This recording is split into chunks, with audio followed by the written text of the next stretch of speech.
We are meeting virtually via Zoom to convene the committee's first public oversight hearing of 2026, which is also streamed and recorded on the committee's YouTube channel named EAL Committee. Today, we are also meeting in person here in room 500 of the John A. Wilson Building. Today, we will hear from the Office of the Secretary and the Workforce Investment Council. The purpose of the hearing is to receive public and government witness testimony regarding these agencies' performances during FY25 and FY26 to date. We will start by hearing from our public witnesses, and I believe we have two that are in person with us. And I'll ask Mr. Bill Rice and Mr. Fritz Millhauser to please come to the witness stand. Are there any other public witnesses here that I may not recognize? All right.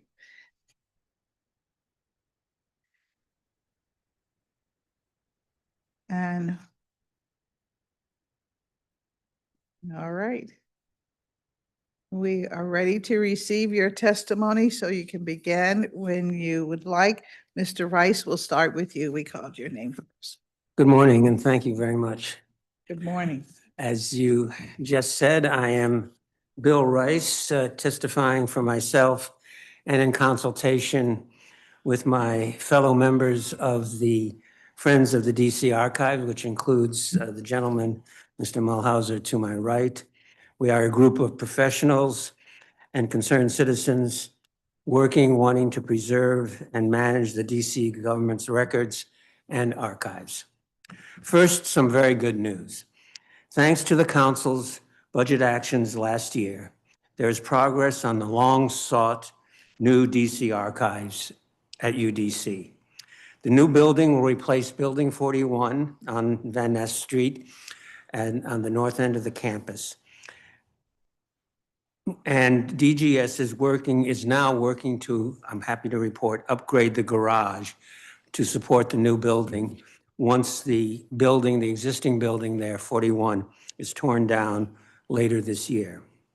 However, we must bring to your attention, as I think you already know, to avoid a costly interruption in construction, the Council must move some money from fiscal year 28, move it forward to fiscal year 27. Regarding the operations of the current archives, Secretary Kim Bassett, who is here, and State Archivist Public Records Administrator Dr. Lopez Matthews continue to improve operations. Both at 1300 Naylor Court are inadequate, outmoded. I won't say anything more bad about it, but it certainly needs to be replaced. Archives at 1300 Naylor Court and working with the agencies. However, as we have mentioned continuously, understaffing is a chronic problem, most notably when measured against other state archives. Again, this is a deficit which we ask the Council to correct with increased staffing. There are two areas that I want to bring to your attention that need more attention. As my colleague, Mr. Mulhauser, will say in his testimony, quote, if a record isn't online, it doesn't exist.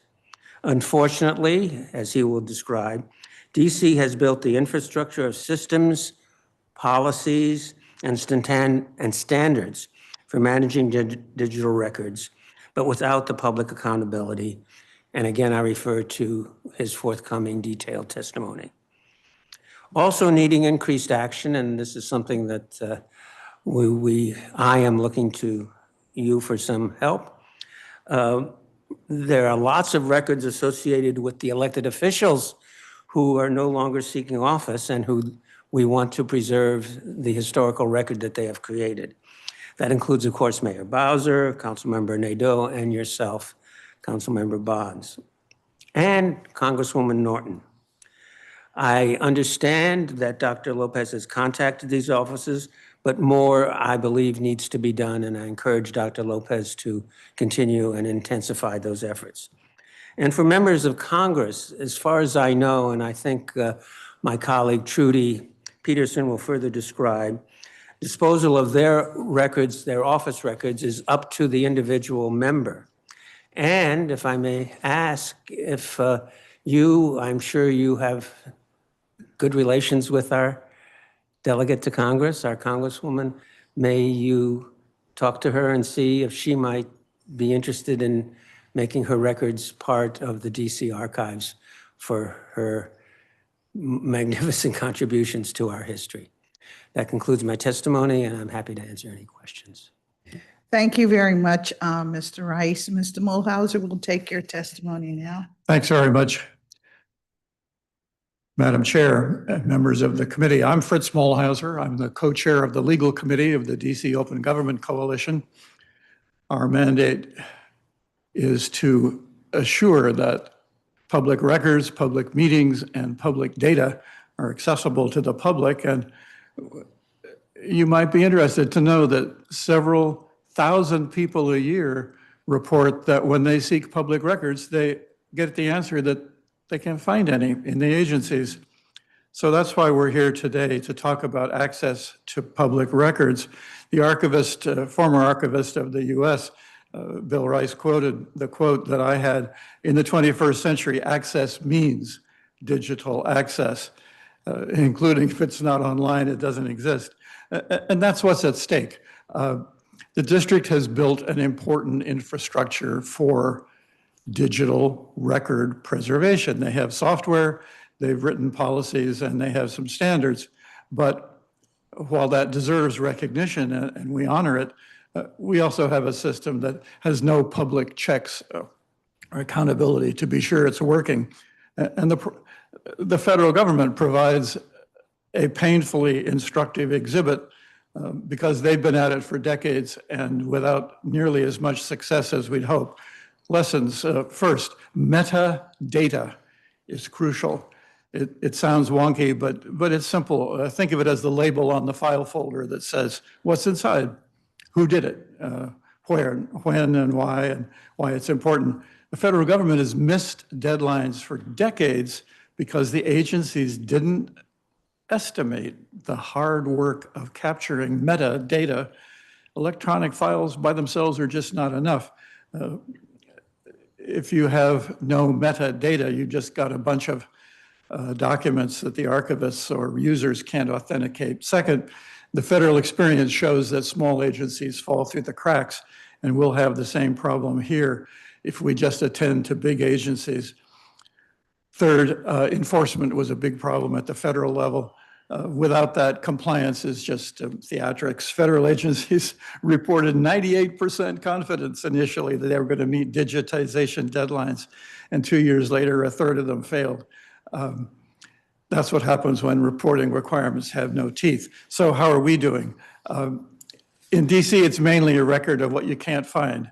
There's no compliance metrics for digitization of records. We don't know how many agencies have transferred digital records, what percentage of permanent records are even preserved digitally, whether metadata is being attached, or what the backlog is. Second, there's no systematic oversight. We don't know how OPR is working with the agencies, checking on all of this. There's no budget transparency.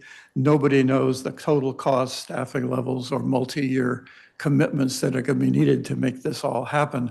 And there's no legislative oversight. As you know, most committee hearings never hear the word digital records, and that's at agency levels. And OPR itself doesn't talk about it much. The Office of Open Government isn't involved. OCTO never mentions the word records management in its testimonies.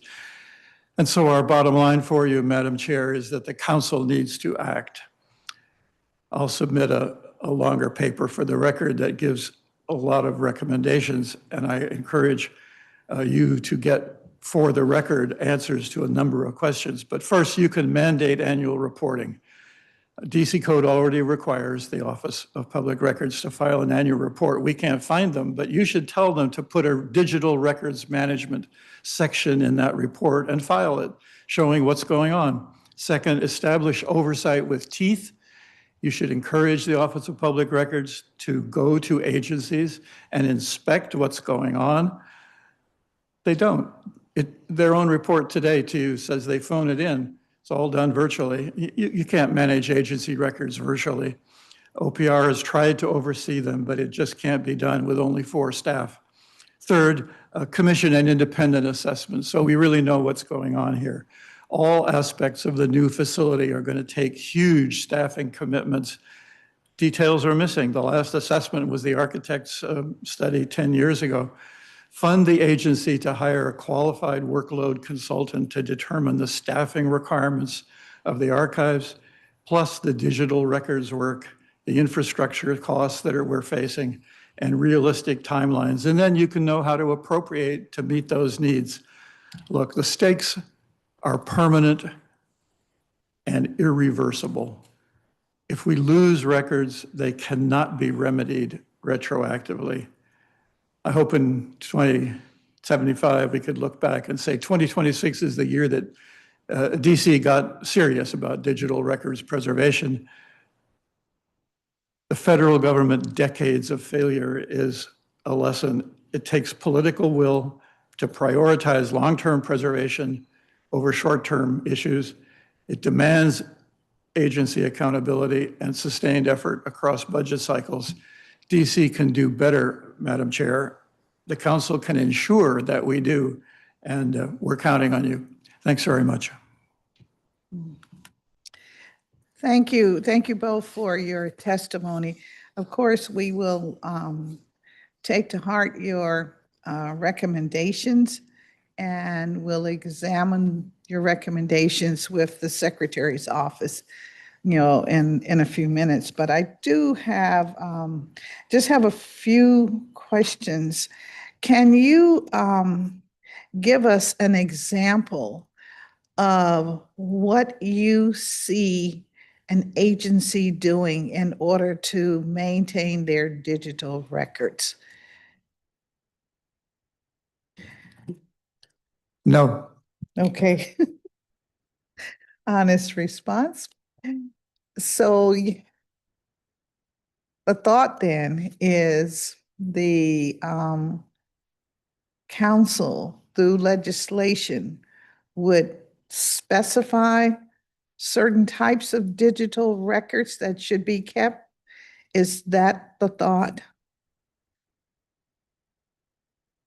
The council should empower the district's records agency to keep on with its good work to make digital records a reality. What that means is that they must work with agencies, and work with it is a euphemism for lean on and prod the agencies to take seriously the standards and procedures for managing their records. And it starts, Madam Chair, with technological pressure from the tech agency, OCTO, so that we buy software on which our wonderful 35,000 DC employees create records, which embeds metadata when they make records. We can't attach it later. And so OCTO has to be involved with teeth to say, don't go buying software unless it's going to serve our records preservation needs down the road. In addition, the records office needs to oversee the management agency by agency of their records, showing them the standards for records that they will accept for archiving, not telling them what to keep. That's an impossible job across the huge span of agencies, but telling them that they have to have a program for turning their digital records in, and here's the standard for which the archives will accept digital records. That program, enforced up and down the agencies, big and small, will work a revolution in our ability to later access digital records and mandate some annual reporting so we know how this is all going. And if necessary, give OPR, the Office of Public Records, a mandate so that they can go to agencies and say, yes, you really have to talk to us about this digital records issue because the council has legislated reporting and oversight. All right, well, thank you very much, Mr. Rice. If I may add, when I was working for the District Department of Transportation, kind of still in the paper pre-digital age, the road plans that should be permanently available so that you know what's going on, you know what's buried under the road, you know what traffic lights and so forth, were very much either just thrown into the basement of Reeves Building, or were just what happened to be handed from one engineer to the other, from the desk, one desk to the other. So there's real benefit in doing what Fritz just described to the agency. And so I would add that you really do want to do this, not only because we're bugging you about it, as nice as I'm sure the secretary and the Dr. Lopez will be, but it's to your benefit. Thank you very much. And while both of you were talking, I was thinking about some of the records that may be important enough to be in the archives. That's where my head is. But I'm hearing this morning that maybe all of the records should be preserved, and then somehow the public, when they have access to the records, they might find gleams of information that they had sought, had not really gotten from the agency, but aha, now here is the answer that I was seeking. What that tells me is if we are looking at the archives as that kind of institution, I can't even begin to think about the volume of records that it should contain. And are we thinking that everything should be electronic? And I'm saying, what happens when the grid goes out? I mean, these are realities. You see? So what can the record contain? And the archives could contain important records like the records that were recently removed by the federal government about George Washington and slavery. So when I ask what's our bottom line of the records that we must have, and we need to, I think, be very, very clear with the agencies, because what I'm hearing this morning, it might make sense for the agencies to just electronically reproduce whatever they have, all of it, and just have it available. And like my brother recently went to the archives to find out about our heritage. Okay, scan everything until you find the names that you're looking for. I'm trying to help the public understand how the archives can really help them and what they should anticipate. The crucial aspects of archival collections include, for instance, the birth records of everyone born in the city, death records, marriage records, land records. Those are carefully preserved and to some degree digitized already. Census records, but consider other incidents of our history a brilliant book a year ago about the siege of the Hanafi Muslims, turned out to rest in its account of the police activities, the council's own activities, and the Muslims' demands as they took over buildings and held hostages. It rested on some boxes of records that an assistant police chief happened to have in his basement in Prince George's County. Important parts of our city's history can be preserved in the records. Wouldn't we love to see the police chief's incoming email over the last year as the chiefs of our police departments wielded unbelievable pressures from the White House and the mayor and the council to deal with crime in a politicized environment? That's going to be a fascinating history to write in 20 years if we keep the records. All right. Mr. Rice, you wanted to have. Yeah, I just want to add, and I'm not the expert on this, I just know that one of the key mechanisms that you have is the sorting of records. You can't keep everything, even digitally, and that's what I'm sure Fritz is much more aware of than I am, and that's what has to be included, what you keep, what you don't keep. Thank you. All right, we will examine this subject with the secretary. Thank you both very, very much. We have two additional public witnesses, Ken Bender and Jordan Oshner, both public witnesses. Kim Bender is president of the DC Archives Foundation. Ms. Bender, you're being promoted into the room now. Good morning. Good morning. How are you? Thank you for the opportunity to testify today.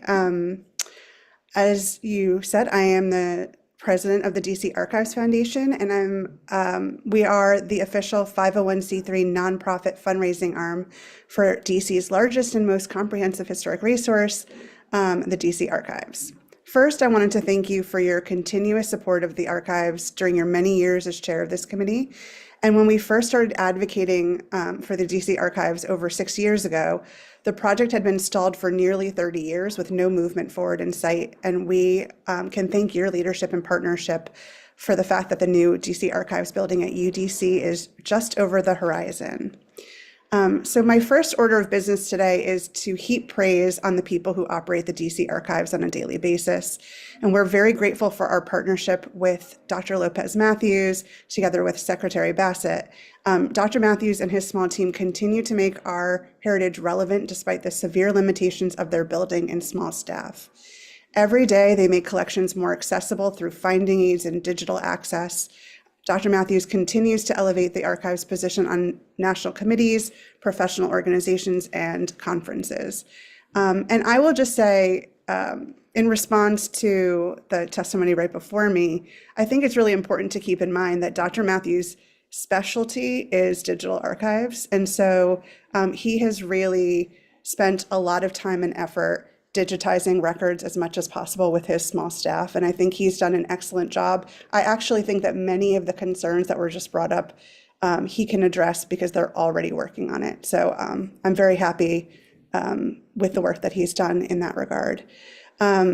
Also, I think we can really thank Dr. Matthews and his team for drawing in council members in the mayor's office into archiving their own records. And that's something really exciting that he has created a trustworthy environment where people want to bring their records to the archives.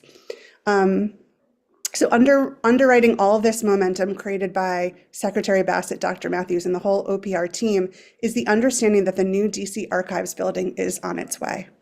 Indeed, our second order of business is to remind the committee about what needs to be done later this spring during budget season in order to continue progress towards the new building.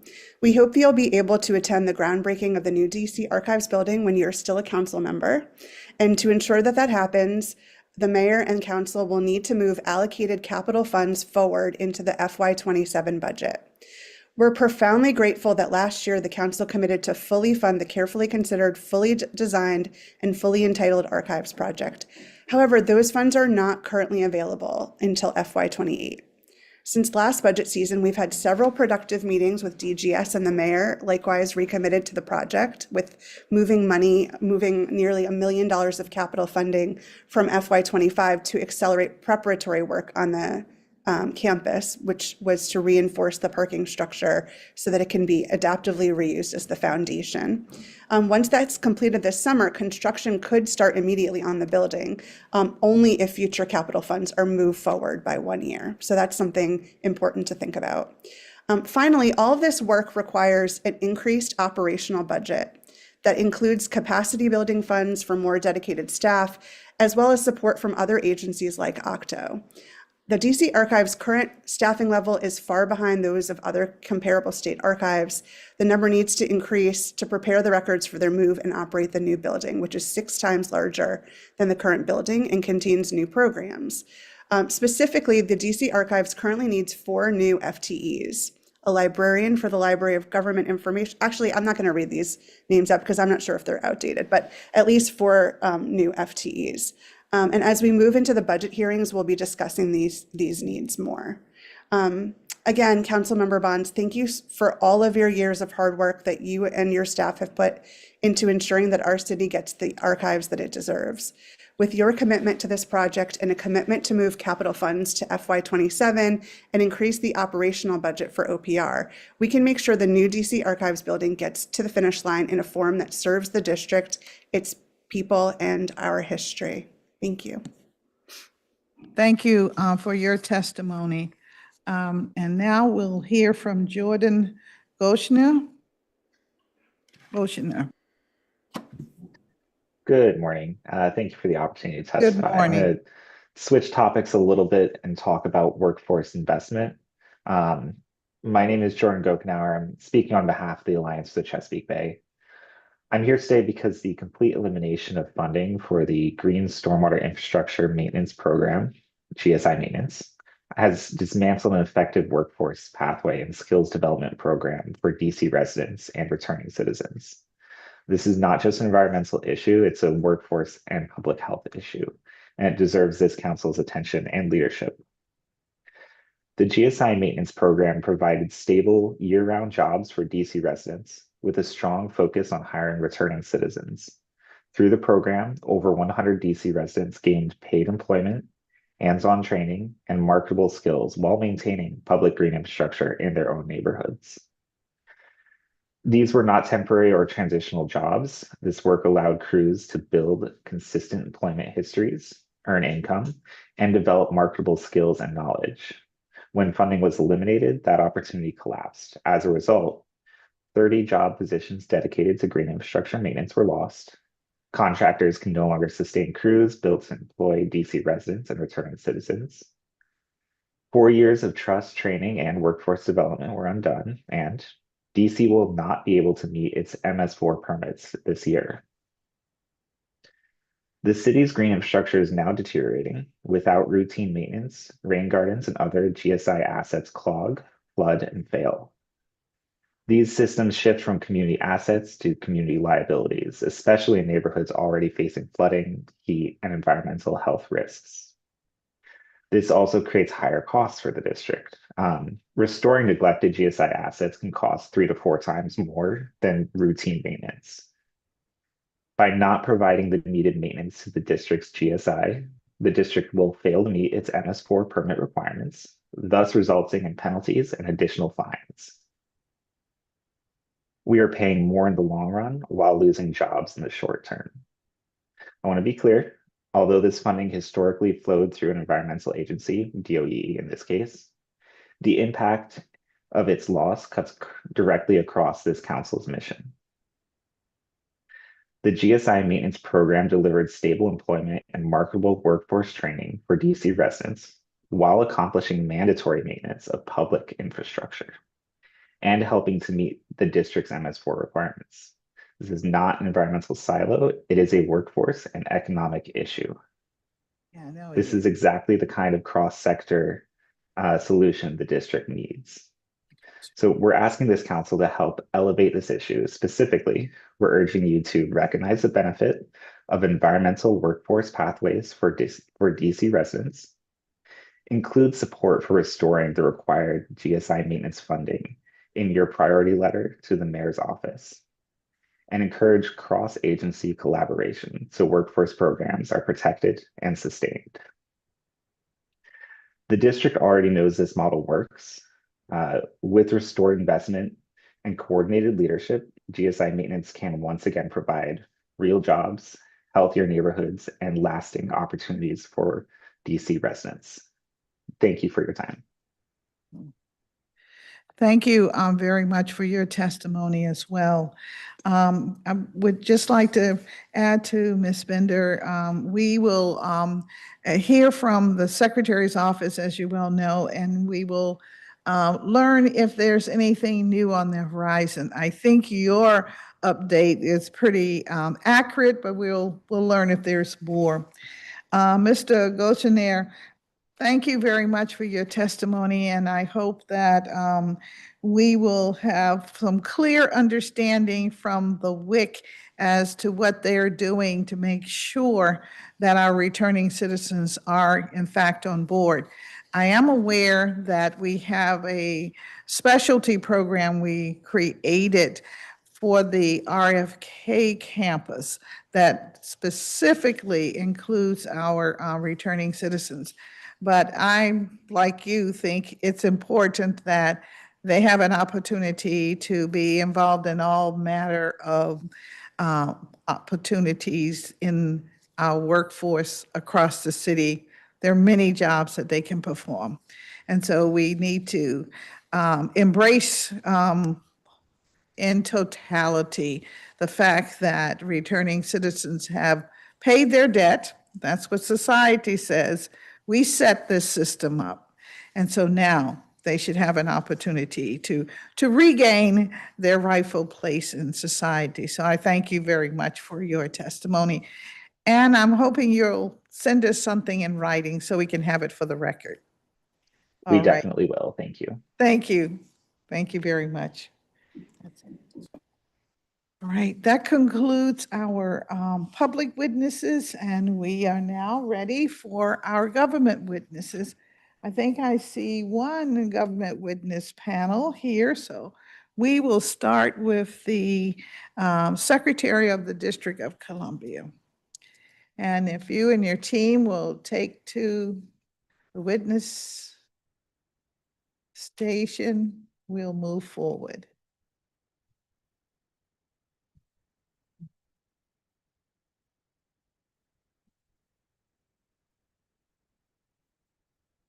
And if you will raise your right hand, I'll swear you in. Do you swear and affirm that the testimony you provide us with today to be truthful and complete?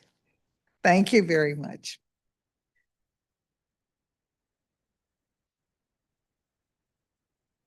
The Office of the Secretary provides protocol and public records management services to the mayor and the district government agencies. It is made up of 5 units, including ceremonial services, Office of Documents and Administrative Issuance, Office of Notary Commission and Authentication, the Office of Protocol and International Affairs, the Office of Public Records and Archives. Responsibilities of this important function is managing the District of Columbia's archives, which we have heard a lot about already from our public witnesses.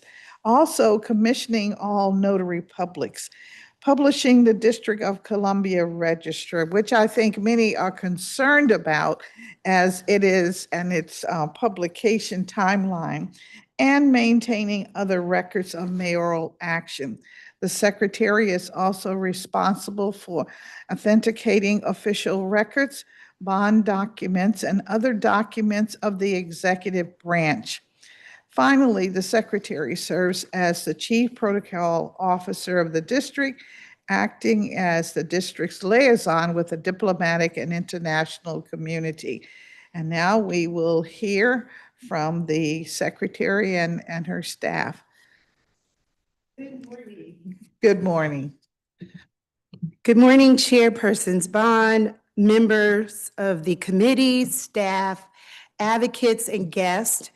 I'm Kimberly Bassett, Secretary of the District of Columbia, and I'm pleased to be here to discuss the FY 2025-26 Performance Oversight for the Office of the Secretary of the District of Columbia.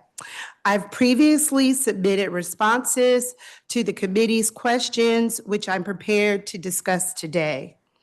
Joining me today are senior members of my team, Alma Candelaria, Deputy Secretary, Victor L. Reed, the Administrator for the Office of Documents and Administrative Issuances, who also serves as the Office of the Secretary's General Counsel, Dr. Lopez Matthew, State Archivist and Administrator for the Office of Public Records, Director of Ceremonial Service Unit, Terry Handy, and Greer Hill, the Director for the Office of Notary Commissions and Authentications, and WIC Rembrandt, Operations Manager.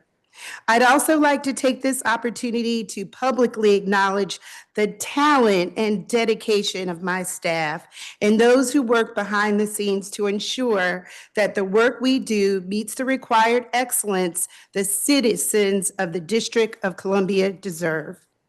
I'd like to take a moment as a celebration of this Black History Month. We celebrate the historic leadership in Washington, D.C. Did you know that Dr. Matthews is the nation's only African-American state archivist? Greer Hill is the only African-American notary officer. And Victor Reed is the only African-American to lead the Office of Administrative Issuances in the country. These historic accomplishments reflect Mayor Bowser's commitment to diversity, equity, and excellence, and reminds us why we love this world-class city, Washington, D.C. Yeah, yes. The Office of the Secretary is a part of the Executive Office of Mayor Bowser's cluster, and I want to thank the Chief of Staff, Tomas Talamonte, for his leadership and support of this team. Today, I will share the activities and the accomplishments of each of the respective offices and unit within the Office of the Secretary. The Office of the Secretary is comparable to Secretaries of State in 50 states, including Puerto Rico and the U.S. Virgin Islands and other U.S. territories. It is the official resource for protocol, legal records, District of Columbia history, ceremonial recognitions for public, governments, and the international community. Our office is also the official custodian of the corporate seal of the District of Columbia. As Secretary of State, I also served as the Chief Protocol Officer for the district. OS serves as the official resource on proper use and placement of both the American and District of Columbia flags. Our website has a dedicated landing page on flag status for DC staff and flag responsibilities. I'm a member of the National Association of Secretaries of State. For the current term, I serve as a member of the International Relations Committee, the State Records and Archives Committee, and the Technology and Security Committee. I also serve on the National Cherry Blossom Festival Board of Directors. Every spring, we help guide the celebration by commemorating the gift of cherry trees from Tokyo to the city of Washington, D.C., and celebrating the friendship between the people of the United States and Japan. For FY26, the Office of the Secretary has a total staff of 29 FTEs, operating budget of $5,483,426, and a capital budget authority through FY31 of $167,600,627. The Office of the Secretary consists of 4 offices and 1 unit located in 3 different locations. These 5 components make up the Office of Secretary's key function: the Office of Notary Commissions and Authentications, and the Office of Documents and Administrative Issuances, the Office of Protocol and International Affairs, the Office of Public Record and Archives, and Ceremonial Unit. The Office of the Notary Commissions and Authentications commissions notaries, public, and authenticates documents for use in foreign countries. ANCA is open to walk-in customers for documents, authentications, and administers the oath of office for all notary applications. ANCA serves an average of more than 50 walk-in customers each day. Individuals applying to become a notary submit their applications online through the OnBase platform. In FY25, ANCA approved 1,518 applications. During this same period, the office received 170 e-notary applications, approving 152. Under our new leadership with Greer Hill, ANCA conducted extensive research into remote notary solutions. In FY25, ANCA received fewer than 35 inquiries and survey responses expressing interest in remote notary commissions. ANCA also looked into industry-wide data in some states that have implemented remote notary. Based on this research, ANCA chose not to pursue expensive contractor-supported technology solutions. Instead, the office planned, designed, and is currently testing an internal remote notary tool using existing Octo resources. This approach is intended to provide a low-cost, high-impact solution for residents and stakeholders. ANCA's target is to make remote notary solution available in DC by Q3 of FY26. ANCA has also significantly streamlined the notary application process by improving administrative practice, such as redesigning workflows, strengthening internal coordination, and optimizing processing protocol tools. The office, listen to this, has reduced average application processing times from 8 to 12 weeks to fewer than 3 weeks in most cases. In addition, ANCA is the only office within the Office of the Secretary that generates revenue through fees collected for document authentications and notary commissions.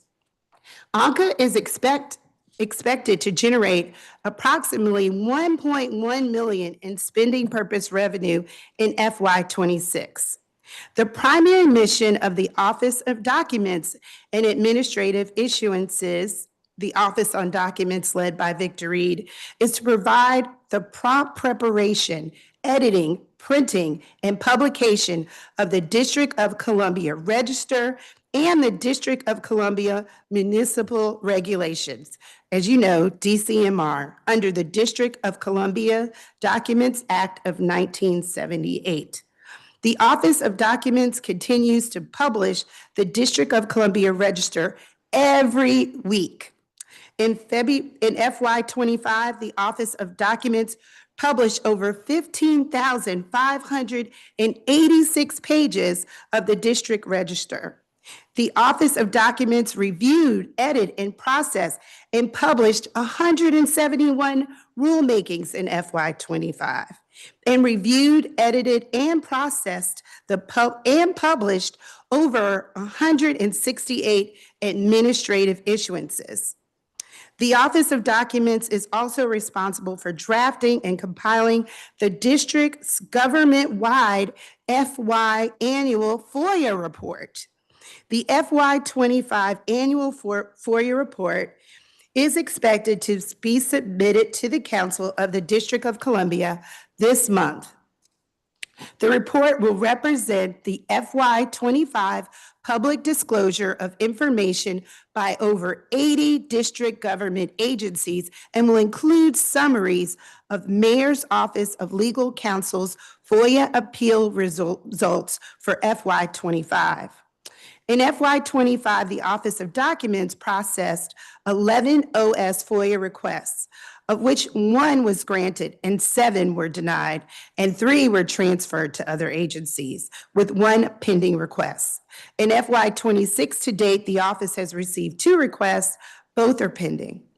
In FY25, the Office of Documents also completed binding mayor's orders from 2019 to 2020, 2021, 2022, 2023, and 2024. This initiative makes permanent orders issued by the mayor that they will be preserved in these documents for decades.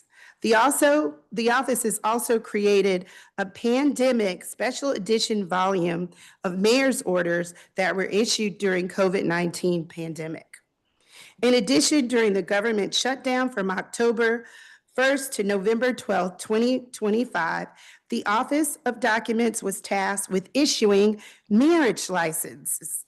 The Let Our Vows Endure Emergency Act of 2025, or the Love Act, signed on October 19th, 2025, gives Mayor Bowser authority to issue marriage license and authorize temporary officiants during this federal government shutdown. The office processed and issued 604 licenses in that short of time.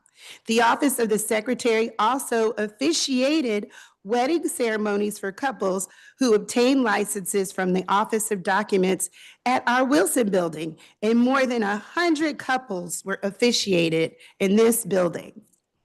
The Office of Protocol and International Affairs, OPIA, continues to participate in the convening and engagements hosted by the diplomatic community and embassies across Washington, D.C.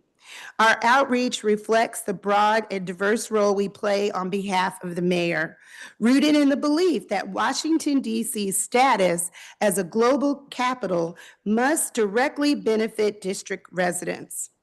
As a home to 181 embassies and foreign missions, the district's international presence is a tremendous asset. In FY25, with the help of our Special Assistant for International Affairs, Belay Doucet, OPI has organized 210 high-level diplomatic engagement, strategically leveling these relationships to strengthen Washington, D.C.'s global standing, while ensuring that they translate into meaningful economic, cultural, and community benefits for residents. The Office of the Secretary holds regular meetings to connect embassies with district resources and fosters productive relationships with members of the diplomatic community. While many assume our role ends with hosting international delegations, our work extends well beyond protocol. We serve as a trusted liaison to embassies in resolving neighborhood and community concerns, guiding diplomatic missions through government processes, and coordinating closely with the United States Department of State's Office of Foreign Missions and other federal agencies to address complex operational and regulatory issues. This effort is led by Deputy Secretary Alma Candelaria. In January 2025, the mayor hosted an annual diplomatic reception at the Wilson Building. We plan to do it again this month, welcoming 61 ambassadors and representatives from 85 countries. The Office of the Secretary, as I mentioned, is organizing this event again this year, and it will be held next week, and we anticipate an even broader ambassadorial participation. We look forward to your presence, Chairperson Bonds. This reception exemplifies how the district convenes leadership while reinforcing Washington, D.C.'s role in welcoming and our collaborative international capital. To ensure that our status as a global diplomatic hub coexists with residential life, the office continues to lead the Mayor's Embassy Neighborhood Task Force. This proactive mechanism serves as a primary forum for addressing sensitive issues between diplomatic missions and surrounding communities, whether resolving infrastructure concerns such as fence heights, rodent control, operational challenges related to parking, to noise. The task force provides residents with direct and an effective path to resolution. Throughout FY25 and Q1 of FY26, the task force successfully managed 34 specific interventions, demonstrating our commitment to protecting residents' quality of life while upholding the district's unique international responsibilities. The Office of the Secretary also coordinates the district's participation in the U.S. Department of State's International Visitors Leadership Program, a program by the U.S. Department of State that brings international visitors from around the world to D.C. for mid-career education programs. In FY25, Q1 FY26, OS hosted 28 IVLP meetings, serving as a critical bridge between the State Department and the district government enterprise.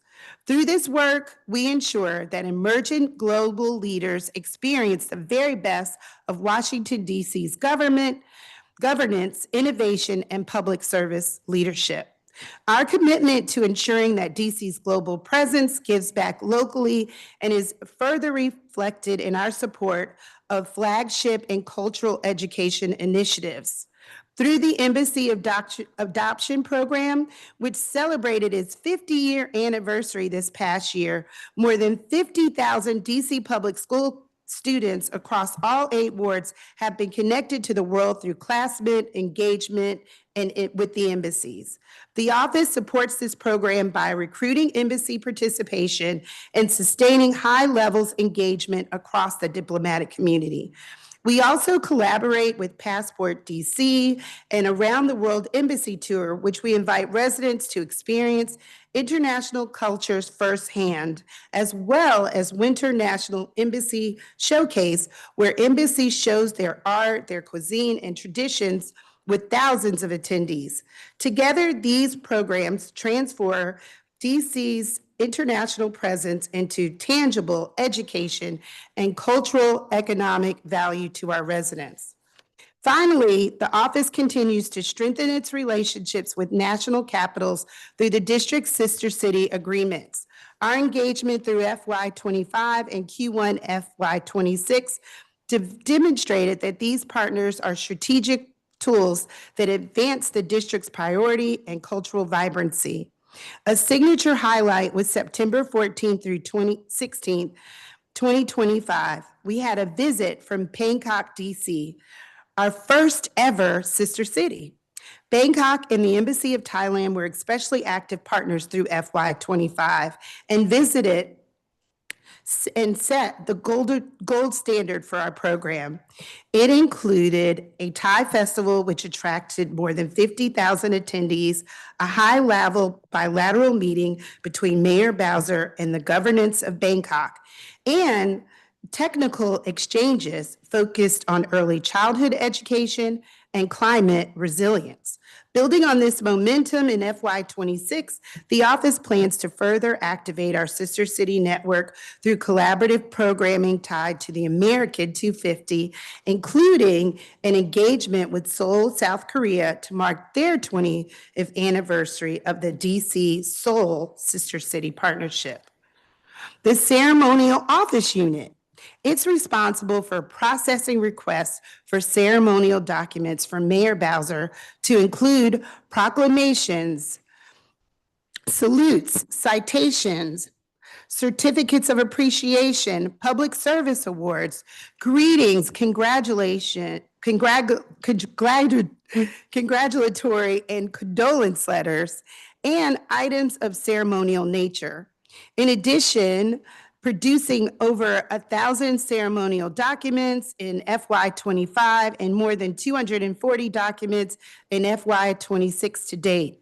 The Ceremonial Service Unit evaluates and researches approximately 2,000 ceremonial document requests annual for validity, proper classification, and to determine the appropriate response.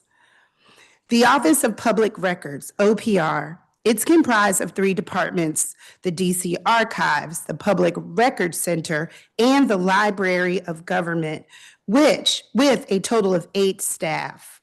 This year, we celebrated 40 years of the DC Archives.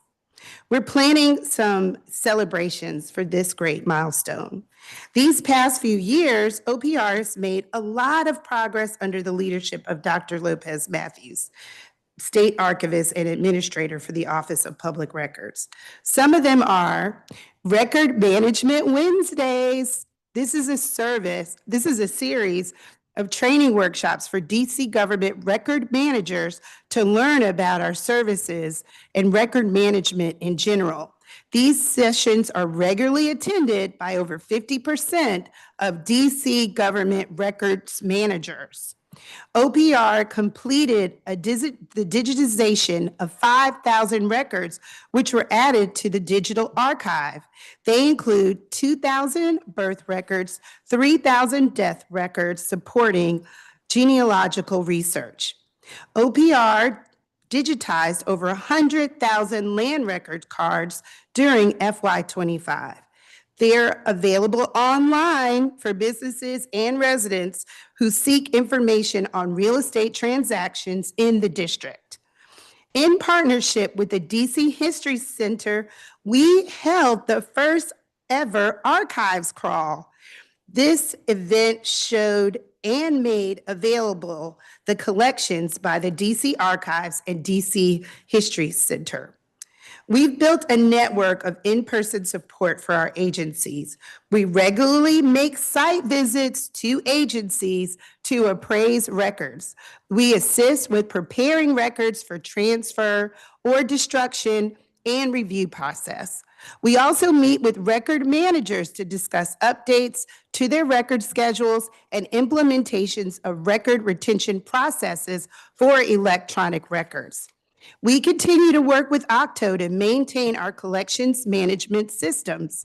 Archive space, the collection data has been fully ingested into the system, allowing our staff to locate records and assist researchers.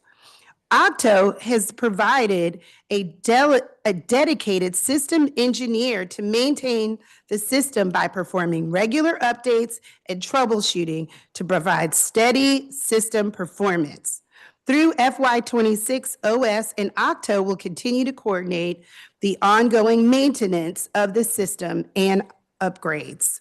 For the new DC Archives facility in FY26, approved capital budget authority is approximately $168 million. Based on this budget authority, we project its target for delivery in late calendar year of 2030. While the project is now fully funded, cost escalations resulting from pushing the project out are being evaluated.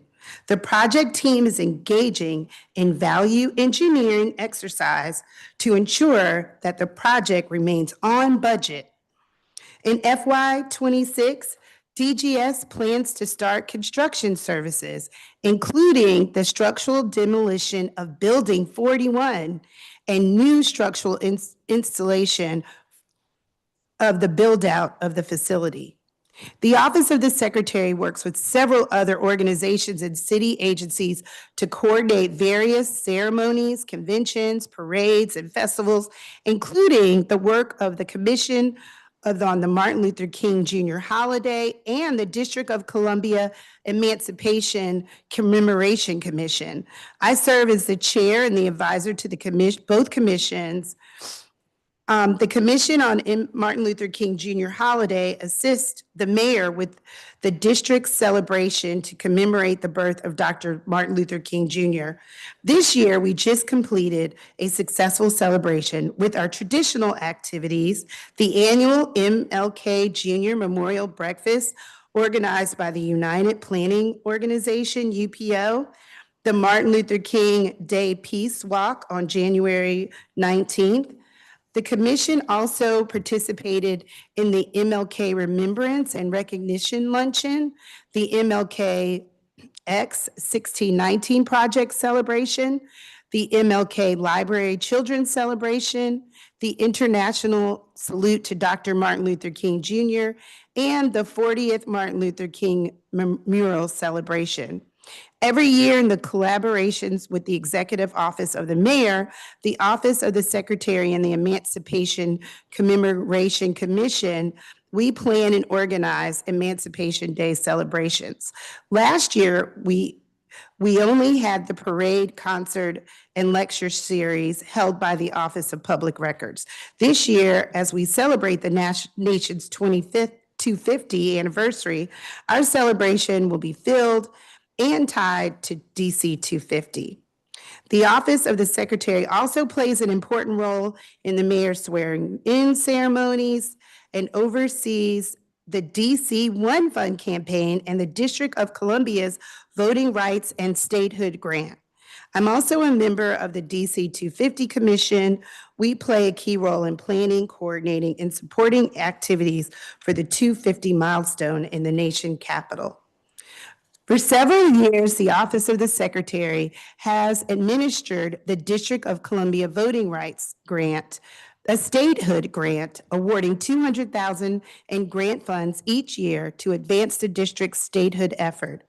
In keeping with Mayor Bowser's priority of finding fresh ideas, we identified organizations through the RFA process to promote voting rights and statehood for the district. The FY26 grant was released on November 7th, 2025, and awarded to 5 organizations. These organizations were selected for their work on voting rights and statehood for the District of Columbia. The objective of this grant is to amplify awareness and support for DC statehood through targeted education outreach and engagement with elected officials and Americans nationwide, including visitors to our nation capital. The Office of the Secretary executed another DC One Fund charitable giving campaign. This year, we had an awesome director of the Office of Risk Management, Jed Ross, to lead the 2025 DC One Fund campaign that raised nearly $1 million. So in closing, thank you, Chairperson Bonds, for your leadership and your support. Without your work, our work would be immensely more difficult. We appreciate the opportunity to share our accomplishments and plans for continuous improvement, and we look forward to continuing our work with you and this committee. This concludes my presentation. My staff and I are happy to address questions. Well, thank you very much, Office of the Secretary and Secretary Bassett. This was more than a mouthful. It was. However, I think everyone has a clear picture of what you do. And I must say, it's absolutely amazing the number of activities, programming that you get and can accomplish with a staff of what, less than 29. 30? Yes. Yeah. Yes. Yeah, this is exciting. It sets a benchmark for some of the other agencies, I dare say. Thank you. So with that, just have a few questions. One, I wanted to talk a little bit about this 167 million that we have on hold through FY31 for the archives. And I'm assuming this amount includes monies for the new construction as well as sort of upgrading Naylor Court. I understand there's some upgrade needs that they have. Tell me Yes, about that, please. I'll let Dr. Lopez speak to that. Good morning, Chairperson Good Bonds. The money for the Naylor Court restoration is a separate pot of money that you guys gave us in this year's budget. So we are looking at what we can do to kind of extend the life of the Naylor Court facility, upgrading some internal mechanisms, and So The what, ex- what is that amount? that is $2 million. I'm sorry, $2 million. 2 million to do the upgrading. Yes. Okay. Okay. And is that adequate? Has the work begun? DGS has taken the lead on that, and they're working on procuring services right now. Okay. Yes. So, all right, no So it's work coming. yet. No work yet, but it's coming. All right. Can you inform us when you are informed that the work has begun? Yes. That they have selected, et cetera, and that a work start date? Like to know that.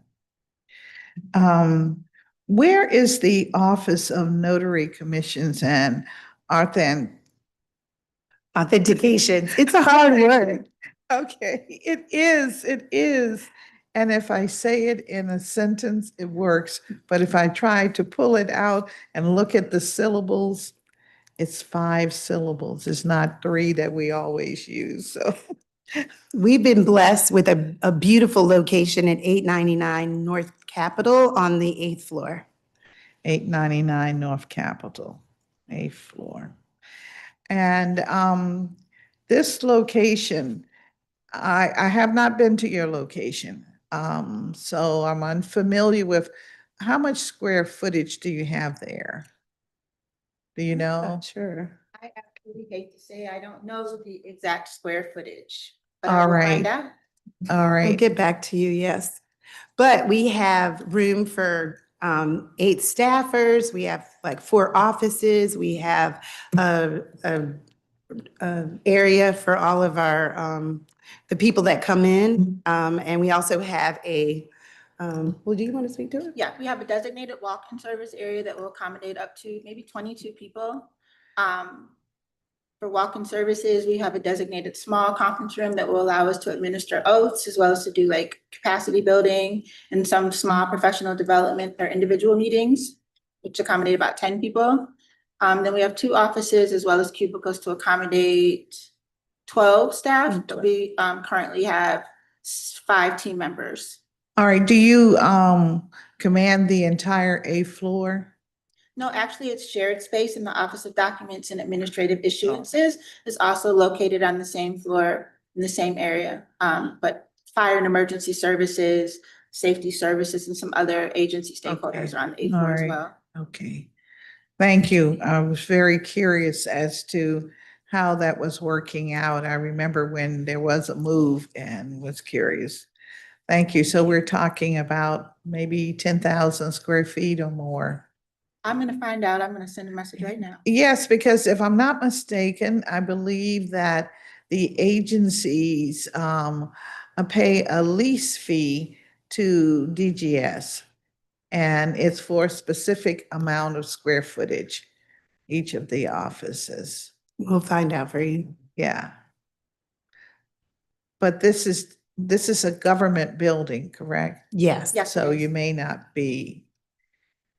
You would know in your budget, do you pay a lease fee for any space? I don't, we I don't think We so. do not. We do Yes. not. Yeah, if it's in a government building, we should not. No, we do not. We do have some of our agencies that pay because they're in a private building. Okay. You indicated that this office has a change of direction. There was a decision that is law, that you were to implement, but you've decided you're not going to implement that law, that you're doing something else. Is this related to How remote should I handle notary? Yeah. it Oh, no, says- we're yeah. definitely not changing the law. Okay, all right. We've decided, do you want to speak to it again? Yeah. Well, you said this was not to pursue expensive contractor-supported technology solutions. So Yes, that's the only part. that's the only part that's changed. All right. We are so lucky to have, different staff now, and they have the capabilities of like creating software as well as Director Greer. Okay. And they have a big knowledge of how this works. And so they've been working with Octo to come up with a solution. I've seen a test of it. It's very good, but All right. We are following the law to the letter. However, we want to make sure that we're being You fiduciary. can pull the mic over to Sorry, you. most There certainly. you go. There you go. No, absolutely. We're going to definitely be following the letter of the law. However, based upon the feedback that we received and the research done, implementing a very high cost solution based upon the level of interest that we've received and nationwide what the statistics have been, we've been able to leverage existing resources that are available to all district agencies, as well as providing an opportunity for our staff to utilize their capacity.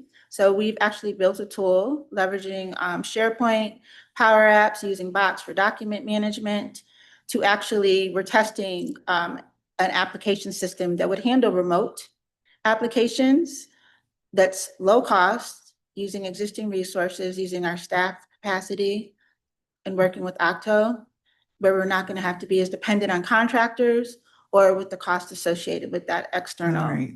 technology solution. All right. So let me ask you, I have a document coming in from the Congo.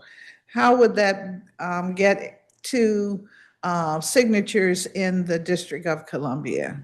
Well, what type of signature in particular are you speaking about? You know I don't know that. I'm just fabricating something quickly. If you had an overseas document that was within the thresholds for notarization, you may have that notarized in the District of Columbia by a DC notary. And we have a database that will tell you where those notaries are located for your convenience.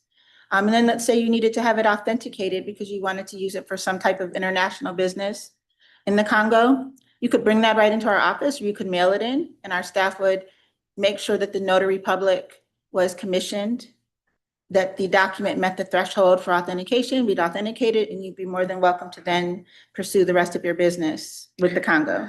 So an overseas document requires a mail-in to your office. Are you saying snail mail or electronic mail? Great question. We offer walk-in services, but we also offer mail-in services.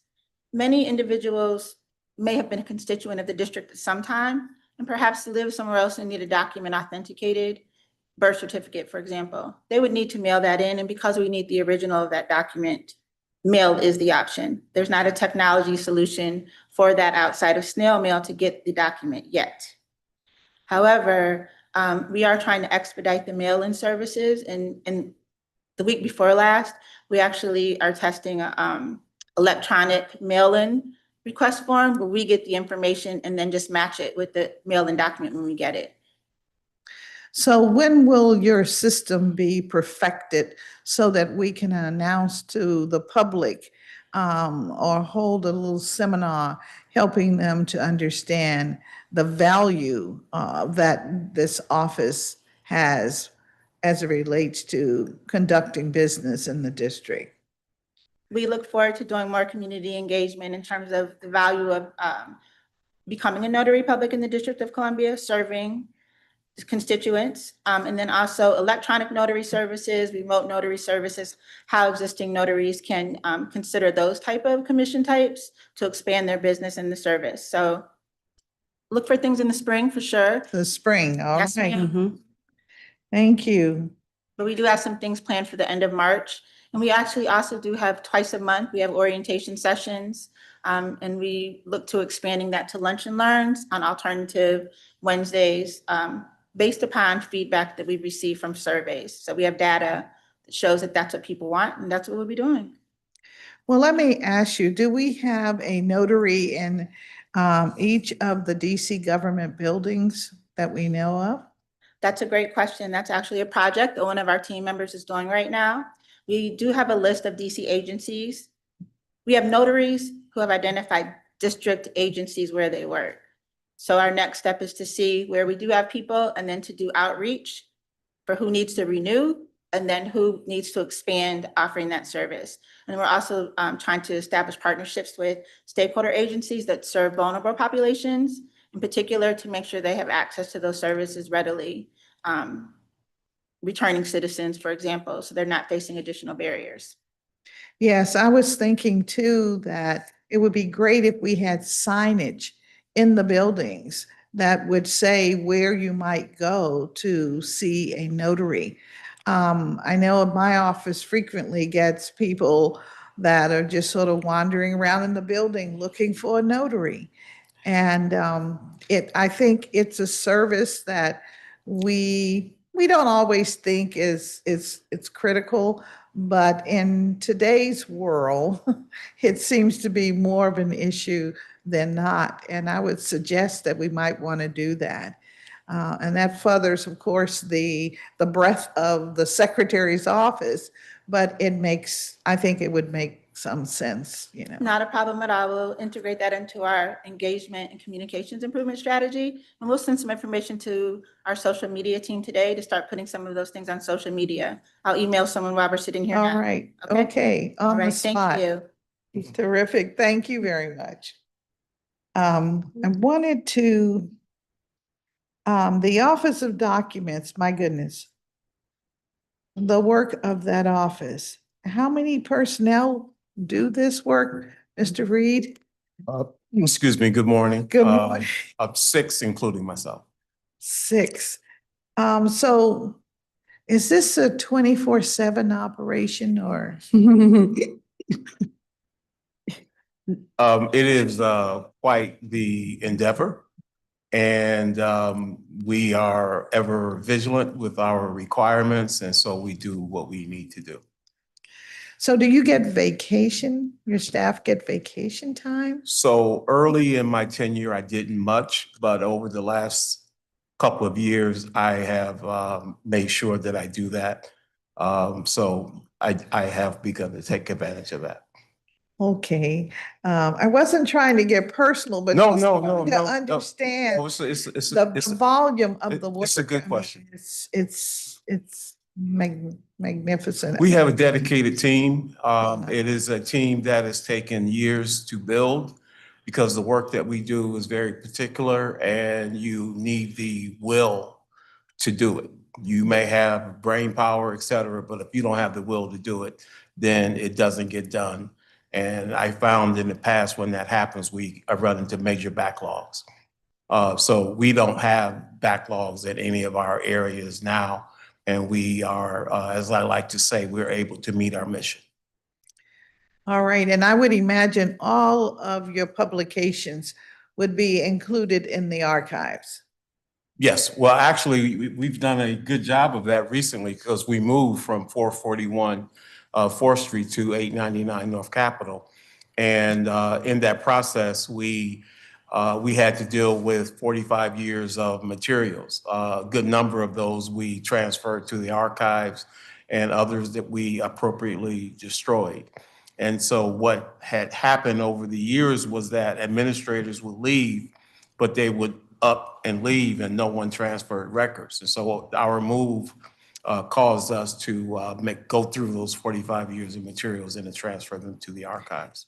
I'm glad you mentioned that this issue of when administrations change, how the documents somehow, are no longer necessary. Right. I've been here for a while, as you well know, and I've heard from several administrations that I've asked about something that occurred in a previous administration, and they've said, "Oh, we're not dealing with that." I'm like, "Well, where's the information?"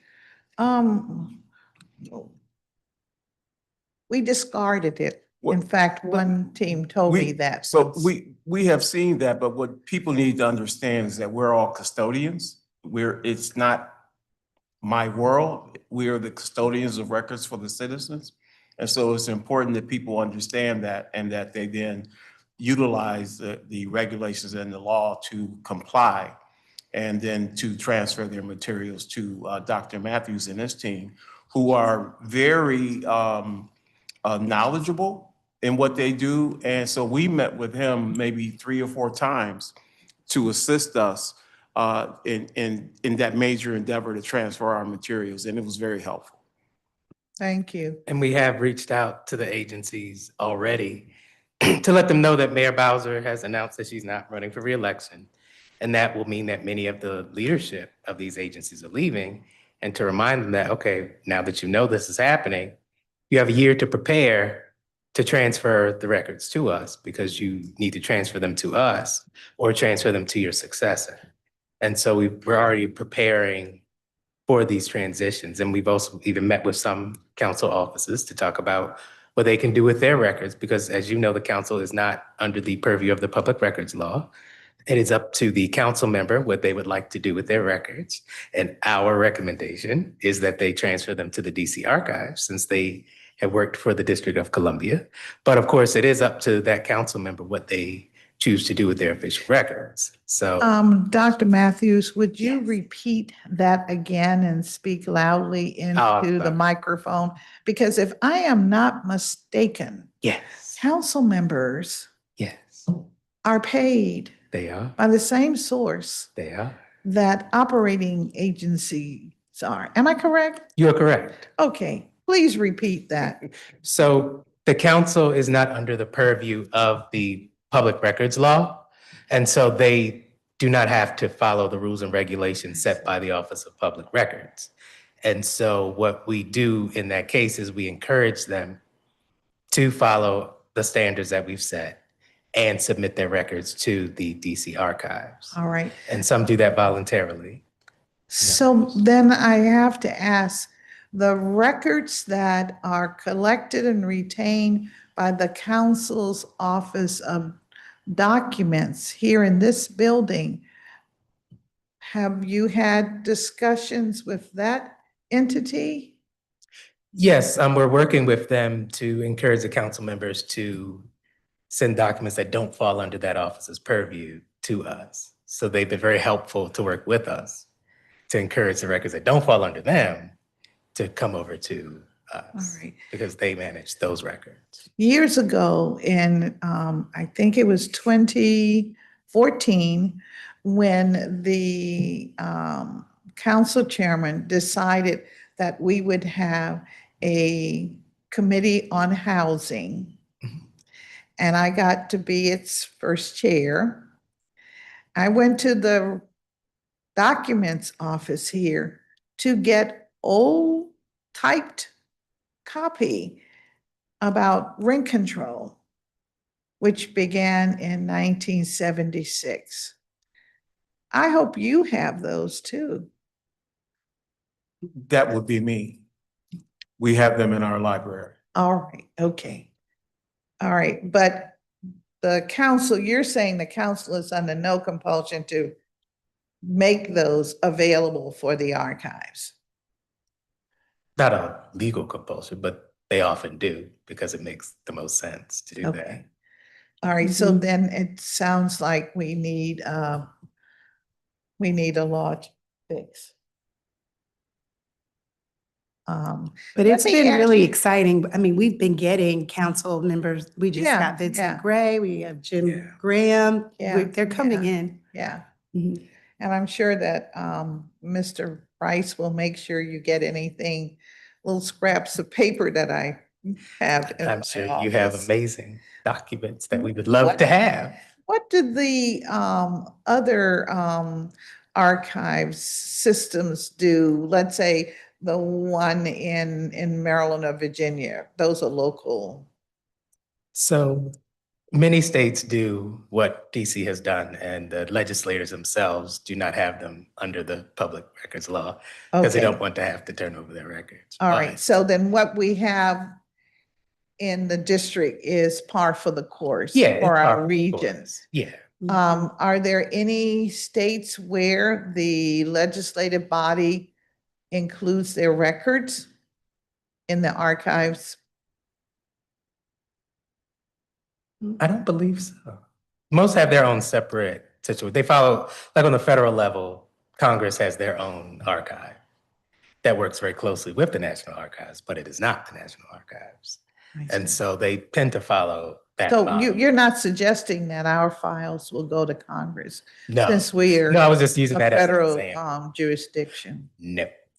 Local government records should be in local government institutions. I'm just thinking this is the 250th anniversary of our country. So, and two, as a member of that commission, I'm curious now as to what we should do.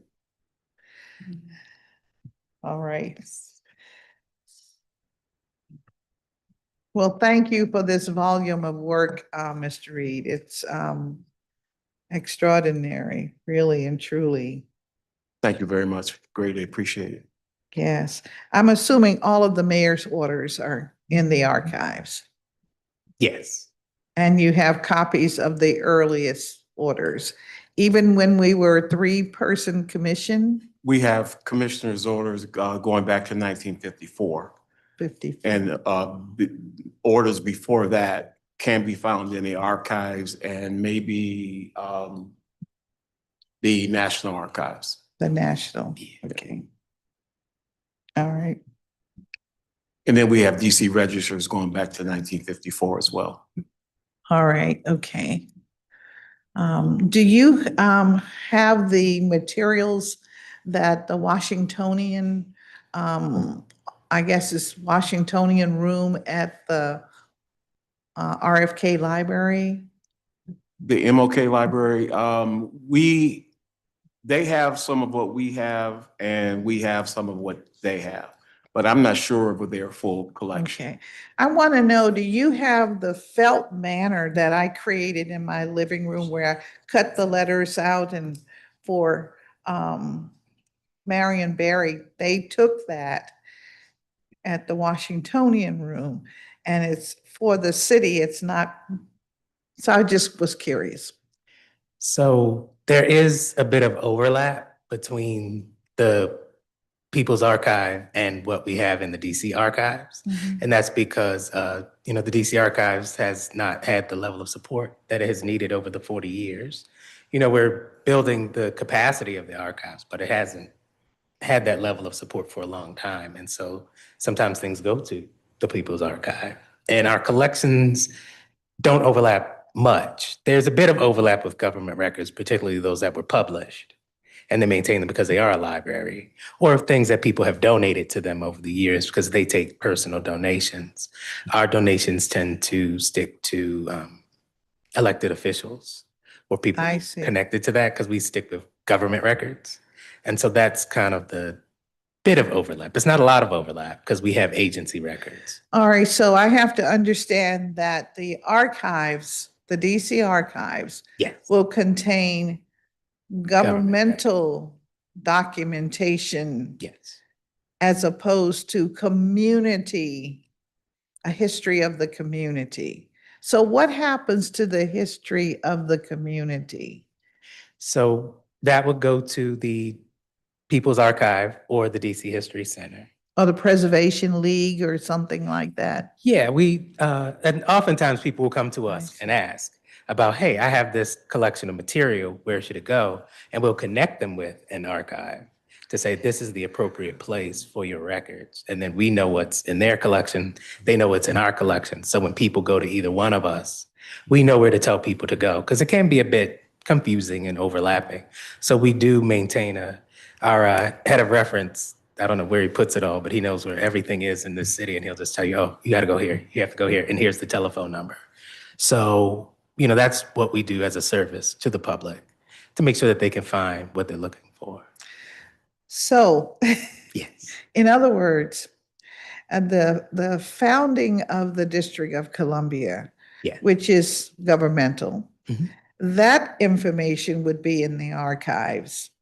Yes. But information about neighborhoods and groups that participated in, one thing or the other, social order or what have you, would not be in the archives. No, that would be with either the DC History Center or. in That the is a People's very Archives. important distinction because many people in community think the whole history of the city and what happened in the city.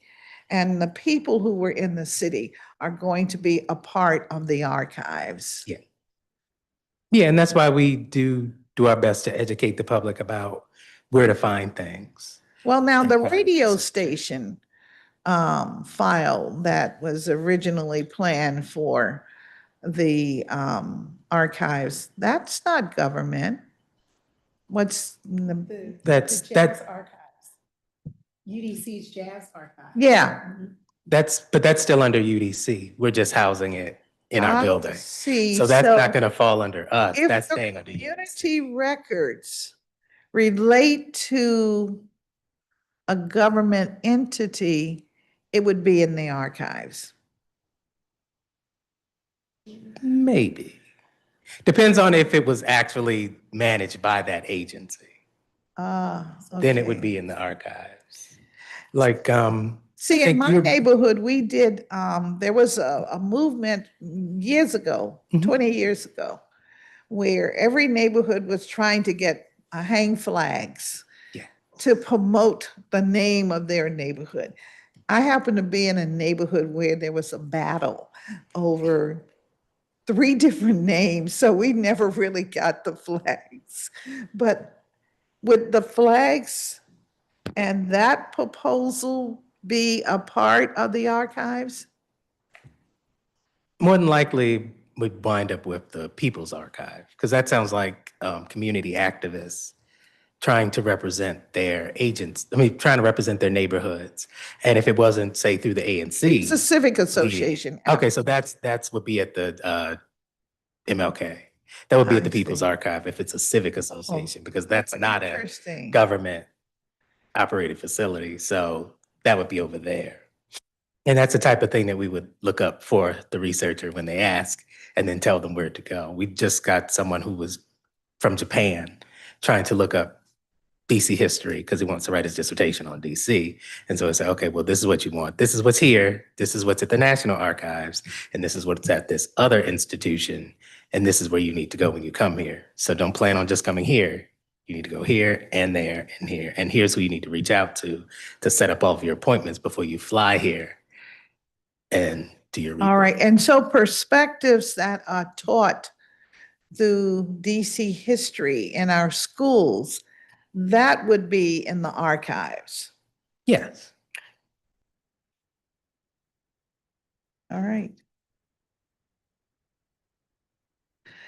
Thank you for that.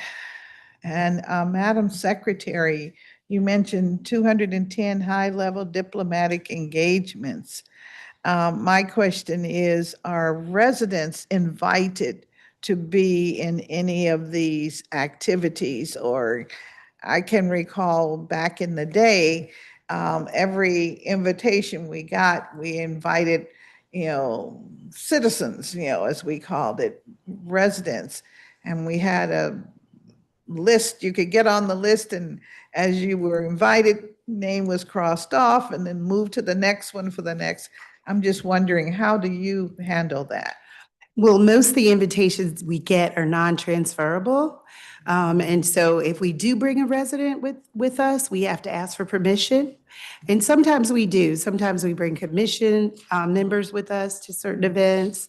The event that we have for all the ambassadors, we make sure that community people are invited, also leaders of the district are invited. So that's where we have an opportunity to bring in residents to meet ambassadors.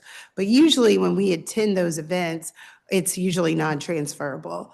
Also, we have opportunities where ambassadors participate in a lot of our community events, and they have lists of community members that attend their events. Each diaspora, the Chinese community has Chinese Americans in DC who attend those events. We also have our offices, like the Office on Asian Pacific Islanders Affairs. They're invited a lot of times to the embassies, and they bring community as well as staff to those events as well. So we try to make sure that we promote Passport DC, which is all community-based, where embassies are open up their and embassies open up their space so that community could go. Also, the Embassy Chef's Challenge, we have community that participates in that. Community participates in Winter National. So we have a lot of touch points where community can interact with our international partners. And that's been really effective. And I think that ambassadors now feel that they're part of the DC. We're constantly promoting We Are DC. I think they feel a lot more connected to the community. And also because we, during this term of Mayor Bowser, during the last 3 terms, we've been able to help embassies with different issues that they have through the Embassy Neighborhood Task Force. So we've developed relationships that way and trust where they feel like they can come to us. During COVID, we coordinated embassies around getting vaccines and also just interpreting for them sometimes, how DC government works and how they can get certain things done. And we work very closely with a couple of council members that have embassies in their neighborhoods. And we've also fostered very good relationships on that side as well. Okay, as far as an invitation being non-transferable, we all get those. And it doesn't, back in the day, we got them and they said the same thing. But we created a community list. I just want you to know. So Okay. there may be those who wonder why it was discontinued, that opportunity. And it That's was a something question we'll, that was posed to me, so I have asked the question. no, of that's you. something we'll look into. I am the protocol officer for the city, so I like to follow protocol as much as I can, but we'll definitely look.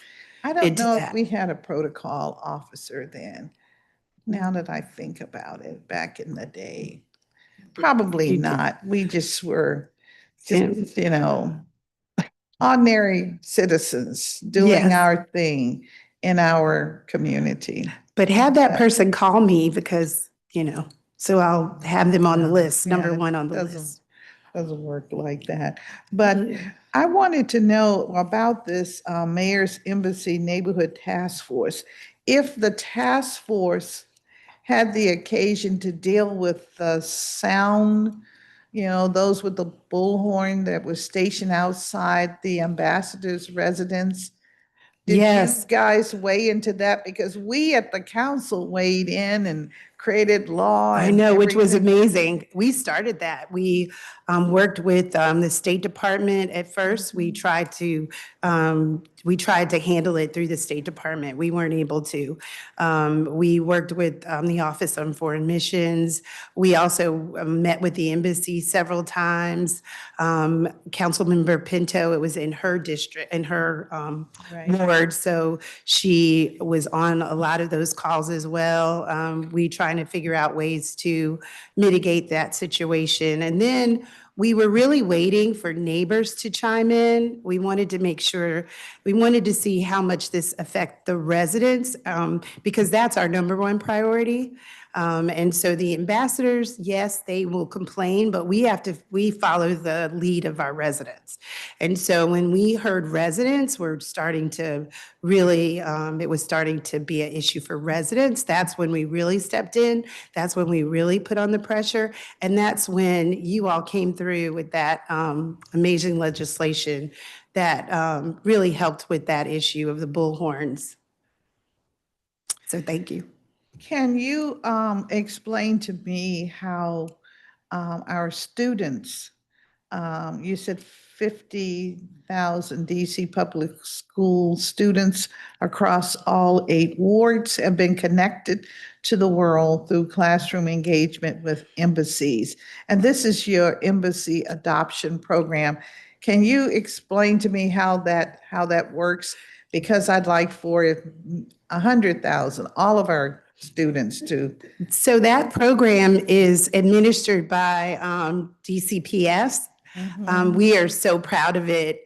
We try our best to help them recruit ambassadors When we meet with ambassadors, that's one of the first programs we promote.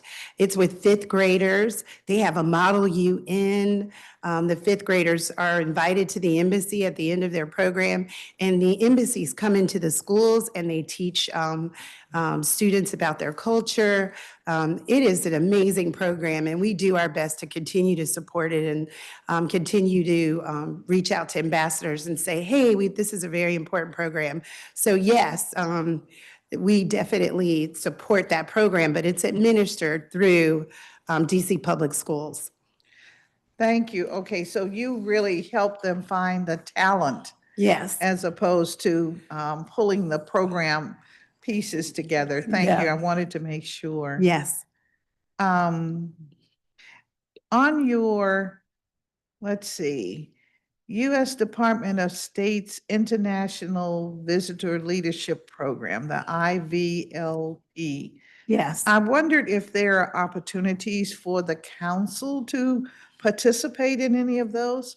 Sometimes council members or their staff do participate.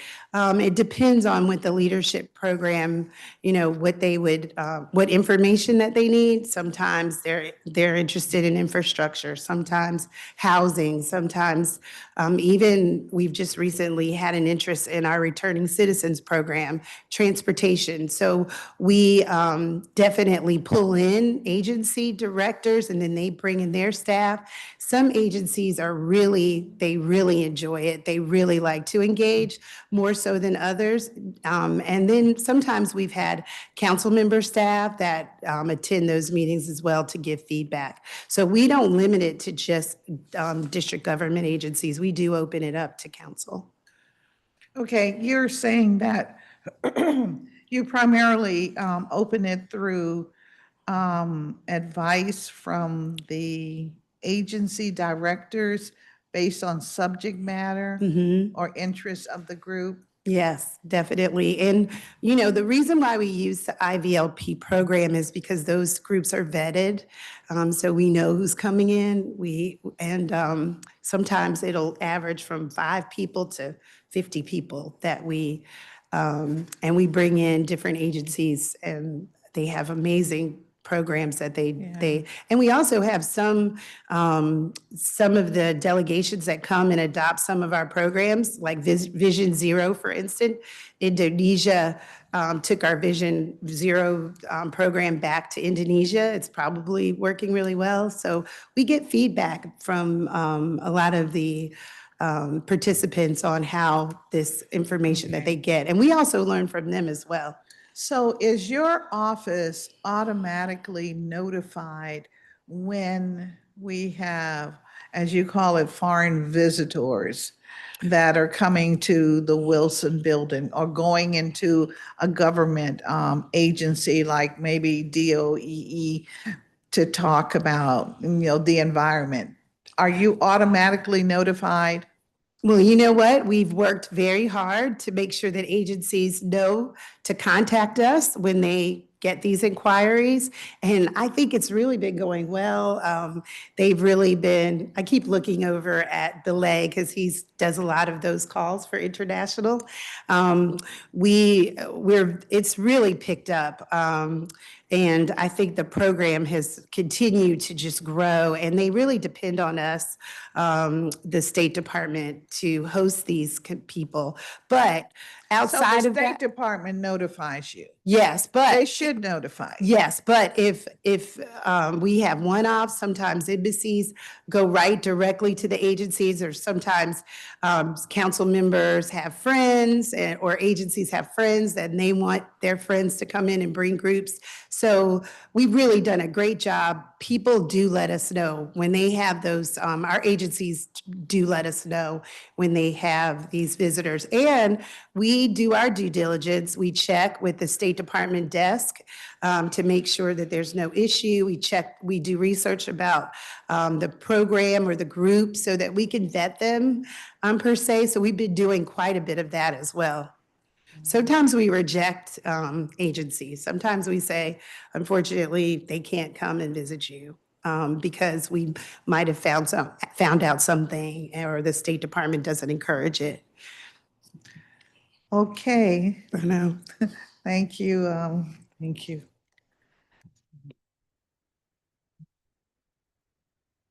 Also, while we're at a pause, we got information about the square footage of 899. Okay, ONCA has 2,000 square feet and ODAI has 2,500 square feet. So OS has 4,500 square feet at Yeah. 899. so it's a much smaller, okay. I saw it being spacious. You said you had a lobby for 20 some. I was like, oh, okay. It's Just very comfortable spaces. It Yes. gives economic. very use. curious, yes. Yeah, it's so nice. I Yes, mean, I hope you get to visit. It's I beautiful. will, definitely. We've gotten so much definitely. feedback. The archives, the baby waiting in the bathwater. My goodness. Talk a little bit about the archives crawl and when you think you might do that again. I want to talk about it. Can I? I am so excited about that archives crawl. I think I give way more energy. That's why I had to say. It was such a beautiful event. I wish you could have been there. We had different community members that came in and have never seen the archives before. Dr. Lopez and his team did just such an outstanding job of like putting out documents that we have that they've never seen before. They did a tour of the archives space, and there was probably 49 people there. And so now you can tell her Tremendous, about it. But tremendous. I just wanted to give the energy. So this year, we wanted to really celebrate Archives Month, which is in October, because archives have been having a really tough year. So we decided we wanted to celebrate, because Archives Month celebrates the work of archives that the staff does, not the records, but the work of the staff. And so we really wanted to open it up and let people know of the work that we do. And so we worked with the DC History Center and we set up the crawl and brought in people, showed them some of our most important documents, some of the artifacts that we have in the archives, like the scissors to cut the MCI Center, which I know is not the MCI Center anymore, but the scissors are from the MCI Center. And just to bring them in, just to show them what we do and the work that we do to preserve history. And so they came to Naylor Court first, and then they walked down to the DC History Center because we're on the same block. We're 4 blocks apart. So we're like, well, let's come and, most people go to a bar crawl. So come learn some DC history and information and walk with us. So we started Naylor Court, and then we walked to the DC History Center to learn about the records that they have in the DC History Center and the ways we're similar, but also the ways that we're different, kind of going more into the conversation we had earlier about letting people know where they should go to look for certain types of Yes. material. And so just doing a little bit more of that. Now, the next archives crawl, we are working on that now, when we're going to have it, because, just kind of coordinating schedules between each institution, because, it's DC 250. And so everything's focused on DC 250. So finding a way to push that in there is what we need to work together, plus coordinating between different institutions. It takes a bit of work. Yeah, I'm hoping that you'll be able to push it in there before the schools close, or maybe first week in June or something like that. I'm trying to get the students' art show to happen the last of May as opposed to June, so that we can have the young people to move through and see their exhibit, because it'll be all of the classes, kindergarten on 12th grade. And I think that's a big, exciting activity for us to have. And looking forward to the convention center opening its doors. So we're working on that. Great. You could coordinate, yes. So Also, I know you didn't mention it, but our notary office, they've streamlined the trainings. And so we get so many DC residents that come to the training. And they used to wait in line, they go in now. It's just been just a really wonderful thing to see, the enthusiasm, the level of participation from our leadership, and how Greer's really brought that into something that's really positive too, because that's where we touch residents as well. So to see these agencies that are typically paper oriented to open up to the community has just been a really exciting for us. And I'm just very proud of it, as you can see. We've had 411 since October 1. So that's incredible. I wanted to thank you very much for that, but I wanted to talk a little bit about Octo and the collections management system.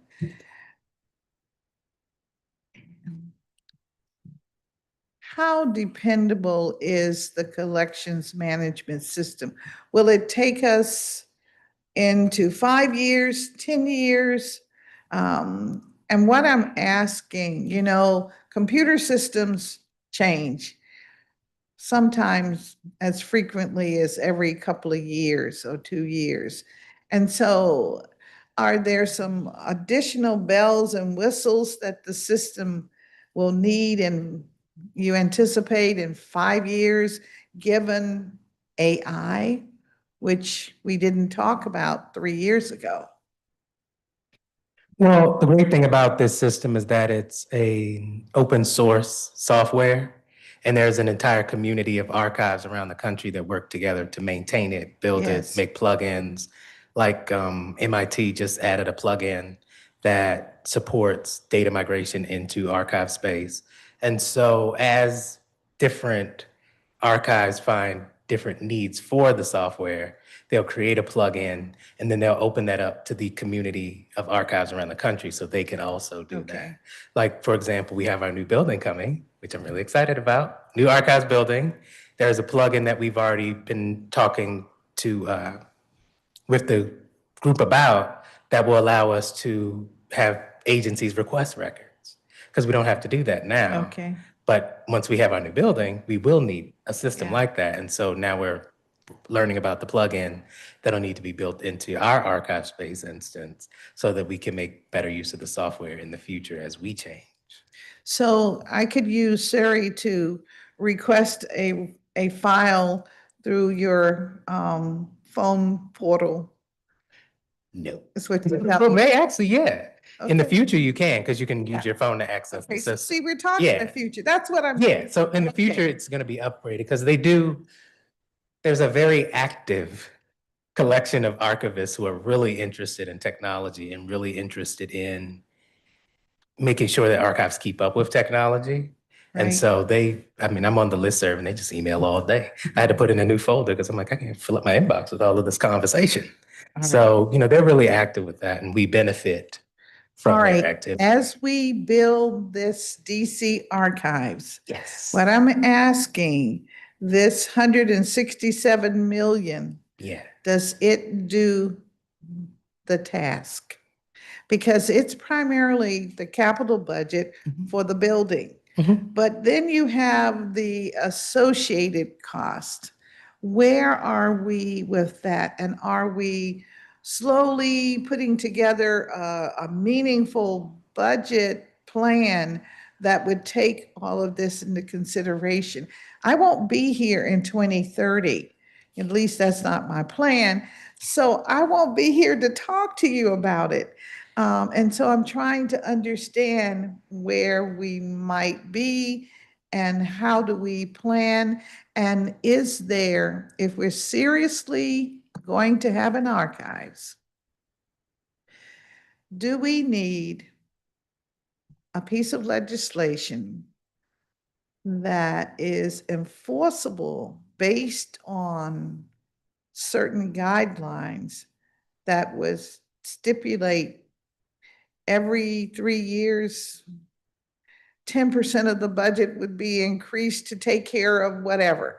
I'm really and truly, because we don't usually a budget like that. We usually take our general fund and we divvy it up. And right now we're having a battle with the executive about the enhancements.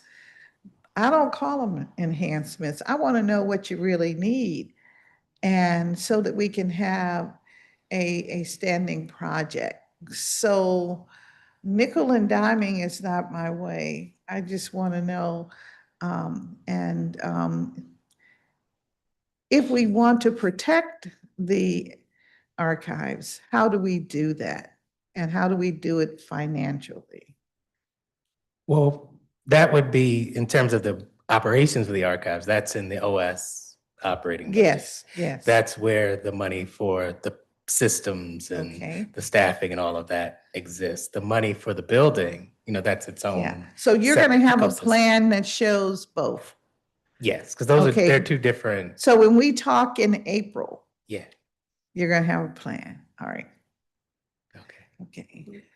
I'm sure Mr. Rice and Ms. Okay. Bender and Mr. Millhauser are Well, let me ecstatic go back to that. What would a plan for? for the archives. Now, I know that there's a proposal made by the public that would like to see the monies that were set aside for 31 advance to, and all of the money be available in 27. Okay. Pretty much. But I'm That's great. speaking of thinking beyond that package, 167 million. Thinking about what else you will need if there is a need. May not be a need, you know? Well, staffing is the need, and we're going to work with Now EOM to people kind of build understand that. that it's Yeah. only government records that you will retain. Yes. They were thinking you were going to have neighborhood records.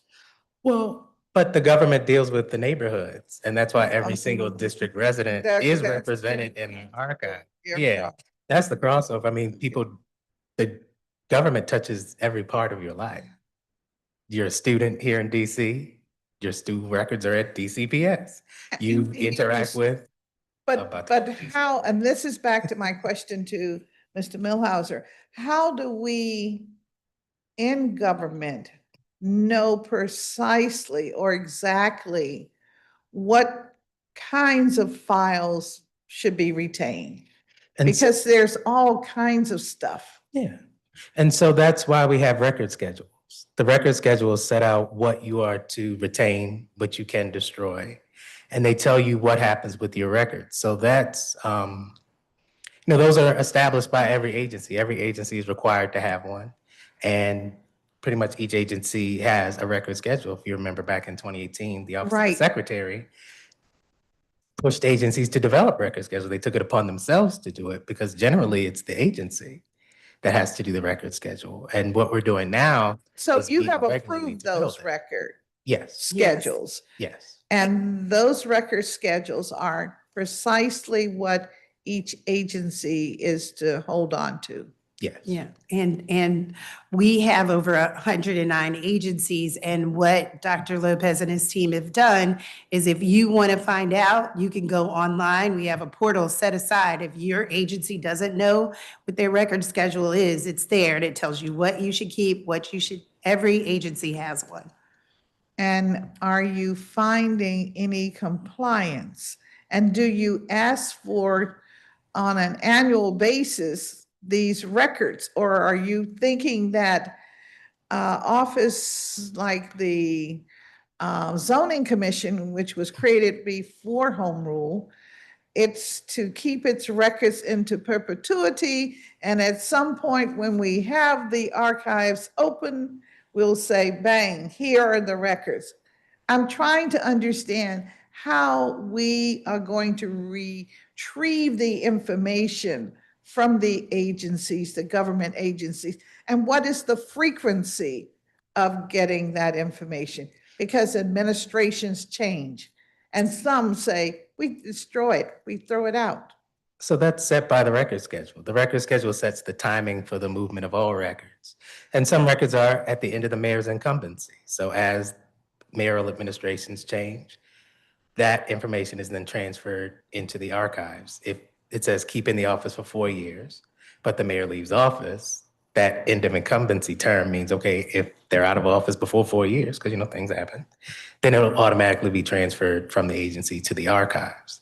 And then when it becomes available, there are other laws that go into place because you have personally identifiable information in the records. So some of them sit in the records center, which is not publicly available. And then they're transferred into the archives when they are legally required to be made available to the public. For example, birth records. Those are not available to the public until 125 years. So they sit in vital records for a certain number of years. And then they're transferred to the record center until they reach 125 years. And then they're made available to the public. So birth records Yes. leave the office where your birth certificate is registered Yes. every 25 years. That pile of all of that, is that what I'm hearing? Oh, no. It could be 50 That- years. It could be 75 years. The frequency of information that is required to be compiled and, as you say, sent to the record center. But see, it's not consistent. There isn't a set time that depends on the record. It depends on the type of record. We keep track of it. Because it's on the record schedule. So you look at the schedule that's printed and say, oh, okay, these records have been here this amount of time. It's time for them to be transferred because you're following the schedule. And so that is. But it's a published schedule document. that was made, let's say, 10 years ago by each agency, right? Mhm. And that's why we work with them. Say that every year, at the end of the year, the FY records go to the record center. We didn't say that, No, but why not? because the agency may still need the record. People move and change. Yeah, but the agency doesn't change. They still need those records The to do their work. agency does. DCRA is now 2 agencies. And they now have 2 separate record schedules that govern what happens with their records because they are now 2 different agencies. So now DCRA's schedule had to be broken up so that each agency now has its own schedule. So now they know what to do with their records to preserve them. And so that's why we work with the agencies and the records managers to review their record schedules every year to make sure that what they're producing is on the schedule. And that's why we meet with agencies so frequently to say, hey, look at your record schedule. Make sure you check with your record schedule. What does your record schedule say? This is how you're supposed to deal with these records. And most agencies understand that they're supposed to follow their record schedules. And if we'll, they don't, we we'll meet give with you a them. copy of a few agencies' record schedules, and different agencies have different schedules. And we do follow up with them every single year. Has anything changed? Do you have new documents? And they're added to the schedule. So we'll give you some examples of that when we leave. Yeah. All right. Thank you for that.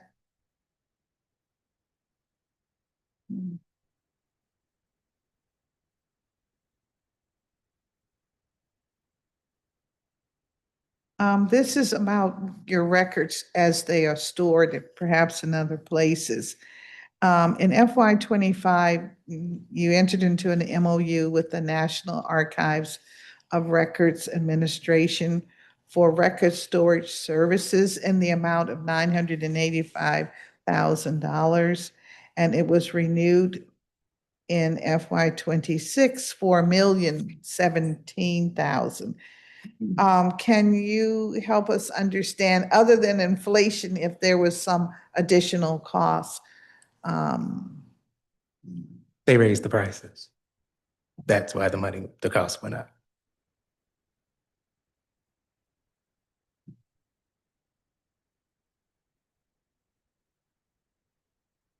I want to ask about the competitive grants that total $200,000 to promote voting rights and statehood. I think you said you awarded 5 organizations. Can I We get a did. copy of that list of agencies and with an explanation as to why they were awarded it? Absolutely. Okay. Yes.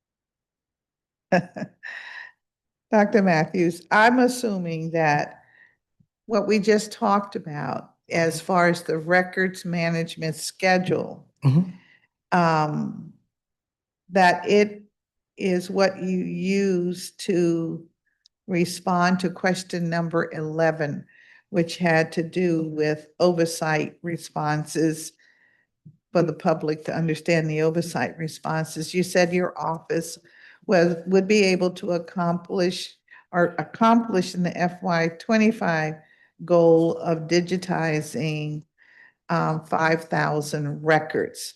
Yes. Okay, it's based on that schedule is what I'm assuming. So no, that's digitizing the records held in our collection. Oh, And it's your so- schedule. yeah, that's our schedule. Okay. All Yeah, right. because one of our major projects is to digitize like the historic birth records, people like that. So we want to make sure those are available online for people to just search up and see. But to make them available online, you have to scan the document, but you also have to have metadata to allow people to search for the document. And so part of what we're doing is not only scanning it, but we also have to build the metadata to go along with it so that it can be made available online, because you can't just put the image out there. No one will be able to find it. You have to have the metadata to support that. And that's what we do in conjunction with the scanning.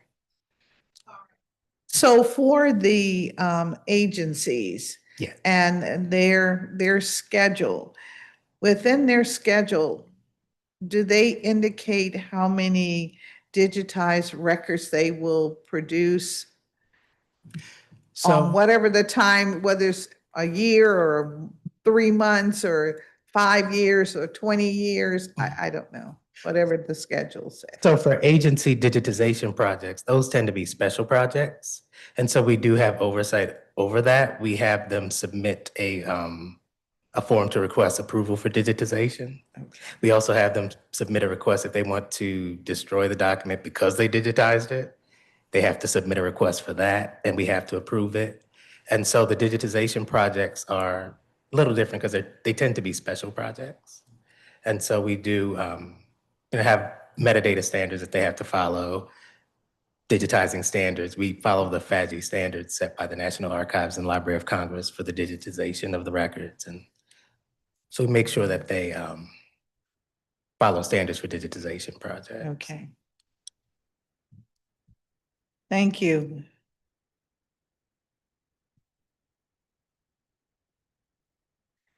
All right, help me understand this response you gave us on page 12. You said the Office of Public Records works with agencies to support their record management needs. And you have a goal of regular communication with 50% of the agencies in FY25. And Yes. ultimately making contact with 65%. Tell me what's going on. I'm trying to understand this record system. So agencies need to have someone designated as a records manager, but often the records manager, that's not their full-time job. And so we have to make sure we stay in communication with that person so that records management stays on their radar. And also make sure that if someone changes, we find out who the new records manager is and who the person that's over those records are. And so that's, bless you. So that's part of what our staff is doing when we're talking to agencies, reaching out to the directors. Hey, who's this person? Hey, you're the records manager for this agency. For years, we had one person managing records management for the entire DC government. And now we have 4 people. And so what they've been doing is reaching out to agencies, calling them on the telephone, saying, hey, building those relationships so that if someone does change, we'll hear about it. And we can stay in contact with those agencies because, we're a small staff. A lot of agencies have maybe one person dedicated to records management. And so us being able to stay in communication with them is what we are working on doing. Our records management Wednesdays workshops have been really successful. That's been very helpful to people, connecting with ARMA, the Association of Records Managers Association, just to see what they're talking about, who from DC government go to ARMA. Like, oh, you go to ARMA? Okay, well, look, come over here and talk to us. Tell us what you're learning over there. So that's what we talk about when we're talking about increasing it to 65%. I mean, when I first came on, we were only talking to maybe 20% of the agencies, 30% of the agencies. And so we've been building our communications network with the agencies throughout the years. And I really thank Secretary Bassett for pushing it at the cabinet level. Hey, do you have a records manager? You need to have a records manager. You know, you're supposed to have a records manager. So, you know, it's been a team effort in really getting support for our office and for records management in the city. I would like to ask if we could have copies of the schedules, please. Maybe by the end of the month, Yeah, I'm Sure. sure. no problem. Okay, thank you very much. The archives project at UDC, of course, has experienced numerous challenges. We're finally thinking we're back physically located there. And now we have to get the money reappropriated for 27. Is that your understanding? Yes, it is Okay. my understanding. All right. And therefore, does this mean if the monies are moved up to 27, are we still looking at 2030 for a standalone building, all accommodations within, and maybe a ribbon cutting as we open the doors and have service? Well, first, I can't guarantee the money will be moved up. I also can't guarantee the date that it'll move up, but I do know that we're in we meet so much. Dr. Lopez has maybe 3 or 4 archives meetings a week, and I try to chime in when I can, when I have time. But we have been, Director Hunter has been amazing, and his team, really, they have been all in helping us to understand the process, including us in meetings with Gilbane, the head contractor. And so we've learned probably way more about archives, building archives than we ever have. But I do feel like that we are moving in the right direction. The fact that we are finally shoring up the garage and we're going to demolish that building is a really, by the spring, that's amazing for us. It's been 6 years. We've watched this go and stop and go, stop and go. So we feel like anything that happens is leading in a positive direction.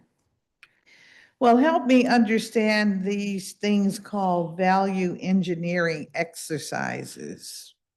Yes, value, you wanted. No, well, it's looking at the current plans for constructing the building and seeing if there are more cost-effective ways of accomplishing the same goal. So you look at the systems, you look at the siding, you look at the carpets, you look at the flooring, and you say, well, what changes can we make that don't affect the quality of what we're producing that could bring down the cost? Like concrete is very expensive. How can you save on the cost of concrete? Because it's So super if concrete is expensive, which we know, we're not going to build a wooden frame building. Right. So are we going to, I won't be silly, I was going to say use mud, No. but I mean, some of these things we have Mhm. to have, yeah. Yeah, and that's what the value engineering Okay. process entails. What do we have to have? Like Kim, okay, we can't cut this because we have to have this in the building. So that's not I changing. see. We can't cut, the temperature controls because we have to have that to protect the records. That's the whole purpose of the building is to protect the records. So we can't do anything that would jeopardize the protection of the records. So there are certain things that can't be changed, but what can be changed? Right, To right. make sure that the building is still effective Okay. and still serves its overall purpose. So that's the purpose of the exercise. And when do you anticipate those exercises to be completed? Well, that would be DGS type question, All right. because they're the ones who would lead that process. I just pop in and say, hey, no. Yes. Okay, I understand, but I know it's your Yeah. project, so I know. Yeah, and that's why I'm Right involved. I on don't it. know when it Mhm. would. I think once we start construction, I mean, you can't really change too much once you build the building. You got to keep going once you start it. Yeah. So I would assume once construction starts in earnest, that process would end. Now, I'm just saying that based on my knowledge. DGS may have some other information, but based on my knowledge, once we get to actually building this building, which has been Yes. 70, 50 years of the process, then we'll just build the building. And again, they do meet with us, they do ask our opinions, and we're very opinionated. We make Yes. sure that, and we also have lots of information because Dr. Lopez has built a digital archives. He's worked in archives, and he's really an expert in this country around archives. And so we know the types of things that we need to survive, not only present day, but, And 20, 30 years down the line. And the community of state archivists is very collaborative. And we will talk amongst ourselves about what we're doing. There are several state archives that have just been built. And they can give advice. Hey, don't let them do this. They'll say, let's value engineer and you could do this. Don't let them do this because we did it and it's not working for us. Or don't buy this system because it looks pretty, but it doesn't actually work for our staff. So we discussed those things and it's been very helpful. I remember some of the early conversations about the cooling station, and so I paid attention to what was being presented. Thank you for that. I have a question for the notary office. What does your office account for the decrease of $18,000 in notary revenue from FY '24 to '25? You are new, so you won't know, but the secretary may be able to answer that for us. Well, it's all types of factors, but I think during that time we were moving. We were in the process of moving. We were in process of changing directors. So it was a time that we, just didn't. We were just doing multiple things, and I think that's probably why. But also now we have all these systems in place, and Director Hill came in really quickly and put in systems, and now we're able to see our revenue from week to week. She reports to me how much we've made, and she does charts on like how things are, what's increasing, what do we have more notaries? Do we have more authentications this year? So apostilles this year. So it's just really been streamlined. So we're able to just really, really focus on how much and where the money's coming from. But do you have anything else to? I think that's the answer right now. We put some systems in place so that I'm looking forward to being able to compare from March onwards what happened last year. So we are seeing some increases Excellent. right now with those systems in place. All right. And the monies that you collect, they go into the general fund? Oh, no, they don't. No, they do not. It helps us with salaries. It also helps us with monies towards the archive, National Archives as well. So All we right. use it, yes. I see. Mhm. All right.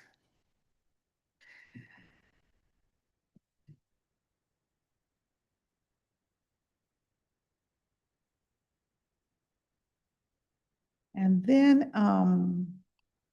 I think we went through all of that.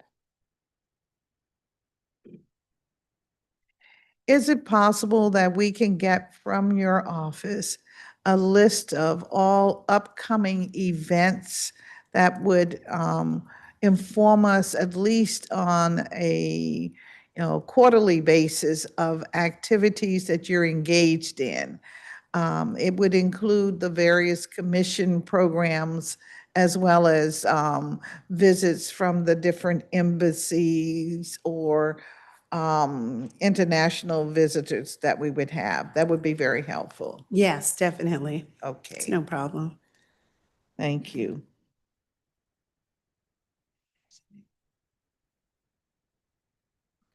All right.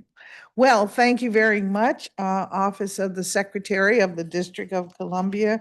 We appreciate hearing from you. Today, we've asked for a few things. Look forward to receiving them and look forward to continuing your outstanding service to the community of the District of Columbia. Thank you. And we will work on trying to advance this resource that you need. And we want to make sure that the process is in place. So the value engineering services want to make sure that that's all determined so that we know exactly what we're paying for. I mean, inflation is doing a job on the economy, not just here, as you know, in the district, but just the United States of America in general. So Well, thank you. Thank you so very, much very for your leadership. We appreciate you.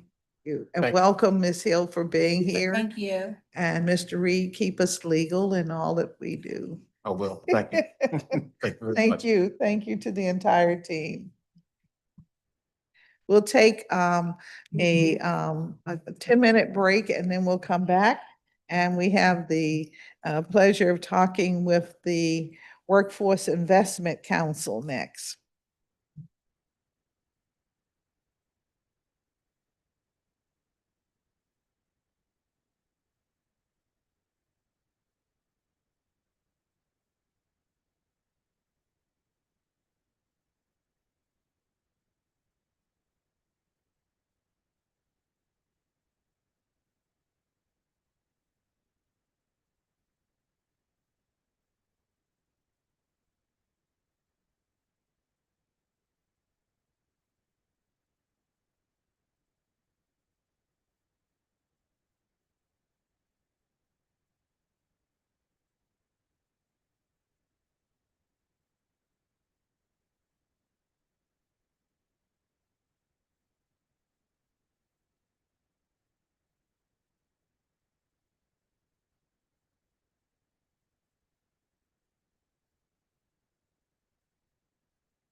We are going to continue our hearing, oversight hearing today, where next up is the Workforce Investment Council. But we do have a public witness that's on our list who is in. And so Ms. Rebecca Ferguson Andre, we will take your testimony now. Thank you.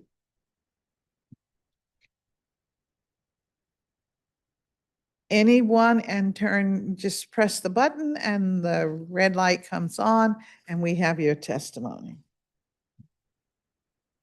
Thank And you. we can begin when you're ready. Good afternoon, Councilmember Bounds and members here. I'm a proud DC resident, a constituent, and a parent of children born here in the district. I am also a former federal worker who was illegally fired from the federal government nearly 1 year ago. And I am here today because I am deeply concerned about the unemployment disaster that began unfolding here in DC 1 year ago that continues to intensify. According to data reported by the Washington Post, and I want to thank the Washington Post reporters and journalists and photographers for the integrity of their work, they reported that approximately 24,000 federal jobs were lost by DC residents in 2025 as part of roughly 72,000 federal job losses across this region. Nationally, that number is much larger, but that number does not fully capture the loss of jobs from federal contractors. Local reporting from WTOP and Washington Technology shows that tens of thousands of contractor jobs have been lost across the DC metro area as contracts worth billions of dollars were scaled back or terminated.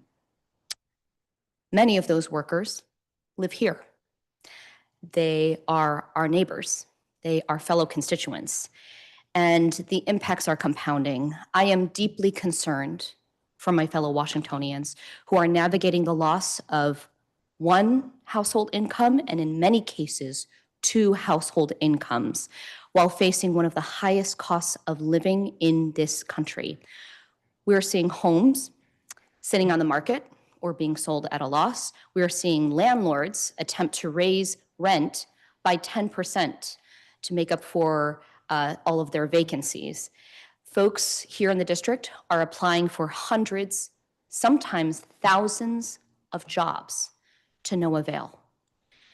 And there are folks who, if their duty station was DC, and they worked for the federal government and they lost their job in the past year, they may live in West Virginia, they may live in Rhode Island, they might live in Pennsylvania, Virginia, or Maryland, and they are applying for unemployment here because their place of work is here.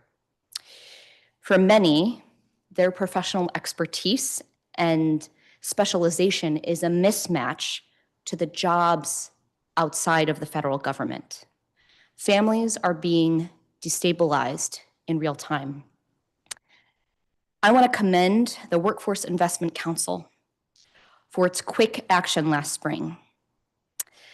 The team at WIC moved swiftly to design and launch programming that was tailored to laid off federal workers, that focused on transferable skills, on resume translation, private sector navigation, and supported them in a holistic way, keeping in mind that their mental health, right, is critical in a time when they have lost their job. I personally audited a training that WIC developed for 100 frontline workforce professionals across government agencies to better equip those workers to support the laid off federal workers and contractors that would be walking through the door seeking services and resources from the city. That effort truly mattered. It was thoughtful, it was responsive, and it was effective. And that's not something we often see from government. But the scale of needs far exceeds the scale of the current response.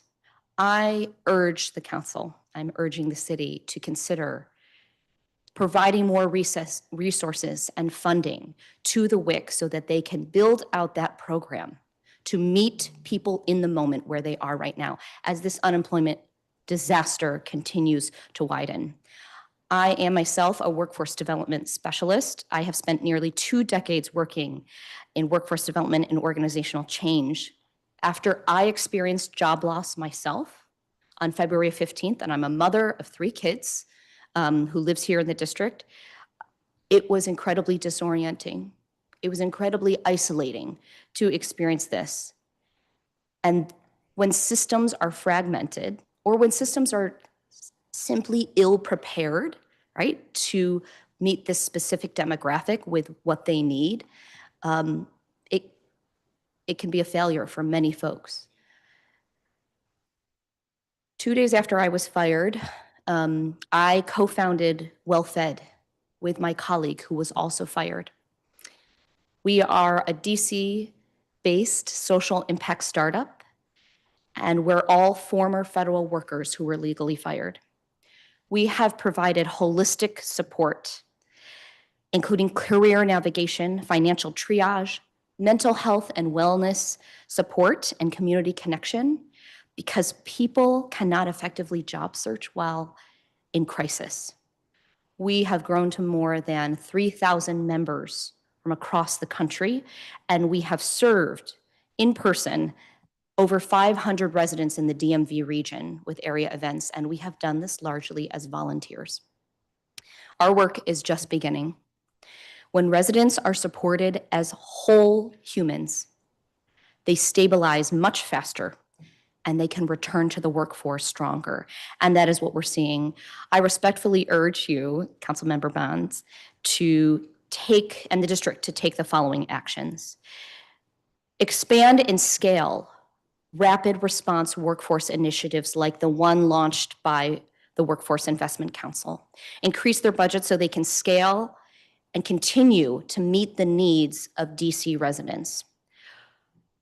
Additionally, recognize that mental health and financial stabilization are essential components of workforce readiness. Bring affected federal workers to the table and listen to what their actual needs are, ensuring that the solutions actually solve the problems, and strengthen coordination between DC agencies and trusted community partners so that residents do not fall into gaps during prolonged periods of unemployment. DC is a city built by public servants and their families. If we want a resilient workforce and a resilient city, we must respond to this moment with urgency, coordination, and compassion. Thank you so much for the opportunity to speak today. Thank you very much for your testimony, and you'll get us a written copy for the Yes. record. Thank you very much. I just have a question. You make reference to the outstanding work of the WIC as a rapid response type. Was there a particular title that you? It was called the Plan to Pivot. And it was something that they launched at the MLK Library in partnership with the library system. And it really met people in the moment, and it was highly effective. And I would love to see that program scale and expand. All right. Well, thank you very much. And good luck with what you're doing. I mean, you said 3,000 have been responsive, and you are working with about 500 in the metropolitan area? Yes, and 25% of our members are now reemployed. All They right. credit our organization with the holistic support that they needed to get back on their feet. All right, please stay in touch. Yes, It ma'am. sounds like you would be a valuable resource. And as we move forward in this new normal, so to speak, we have to consider organizations that can produce the results that the community needs for what few, I'll say, remittance that we find available. So we'd love to be in touch with you. Yes, thank you so much. For coming in today. Thank you so much. All right, we will now pivot to the Workforce Investment Council leadership. Drew Hubbard, Dr. Hubbard is the executive director, and we will, if you raise your right hand, swear you in. Do you swear and affirm that your testimony and any statements that you make before us today to be truthful and complete? I do. All right. Well, I would like to start by just going over quickly what the Workforce Council is, and then I'll turn to my colleague, Council Member, okay, yeah, this one, Council Member Christina Henderson, for a opening. You have an opening statement? Just questions? Okay. All right. Well, then we'll go into discussion after we get your testimony. All right, the council, the WIC, is a private sector-led board responsible for advising the government on the development, implementation, and continuous improvement of an integrated and effective workforce system and career pathways. It serves both the state, it serves both as the state and local workforce investment board, which are federally required to ensure that funds from the Workforce Innovation and Opportunity Act are spent appropriately. The agency is responsible for drafting the district's four-year unified state plan for workforce development and plays an important role in the coordination of programs and services with other district agencies that also utilize federal workforce funding. Further, the WIC works more broadly to ensure that all the district's workforce investments, both federal and local, are part of a comprehensive and collaborative system that supports district residents and businesses. Today, the WIC will give the public the opportunity to learn about what they have accomplished in FY25 and FY26 to date. And with that, we will now take your testimony and then we'll move to questions. Mr. Hubbard. Good morning, Chairperson Bonds, members of the committee and staff. I'm Drew Hubbard, Executive Director of the DC Workforce Investment Council, always referenced as the WIC. I'm pleased to be here today to provide an overview of our accomplishments over the past year and our strategic priorities for 2026. I want to begin by thanking Mayor Bowser for her unwavering commitment to ensuring that every Washingtonian has a fair shot at success. I also want to thank you, Chairperson Bonds, and this committee for your continued support and partnership in strengthening our workforce system. Furthermore, I'd like to extend my deepest gratitude to you and the other active members of the WIC board for your exceptional leadership during this period of transition, your work to maximize the effectiveness of our public workforce system, and it remains vital as we navigate through a shifting economic landscape. The WIC operates as the oversight body designated by authority of the Federal Workforce Innovation and Opportunity Act and district law, responsible for ensuring that the district's workforce system and its activities adhere to federal requirements and align with and enhance our local workforce goals and initiatives. I want to use my time this morning to discuss the district's workforce system, which we are seeing, and what we are seeing in this current labor market, what we have learned, and how we have responded. Attention alone is not enough in a labor market as challenging as the one job seekers face in 2026. Our workforce system must learn and adapt. We must continue to make data-informed improvements. The labor market in 2026 is under real pressure. The district is experiencing continued federal layoffs and cascading impacts on related industries, rapid technological changes, persistent shortages in key sectors, and rising costs of living pressures. At the same time, thousands of residents may remain unemployed or underemployed, while employers across healthcare, information technology, construction, infrastructure, hospitality, and professional services report difficulty filling critical roles. Some key facts help to illustrate the aggregate impact on the district. Our unemployment rate.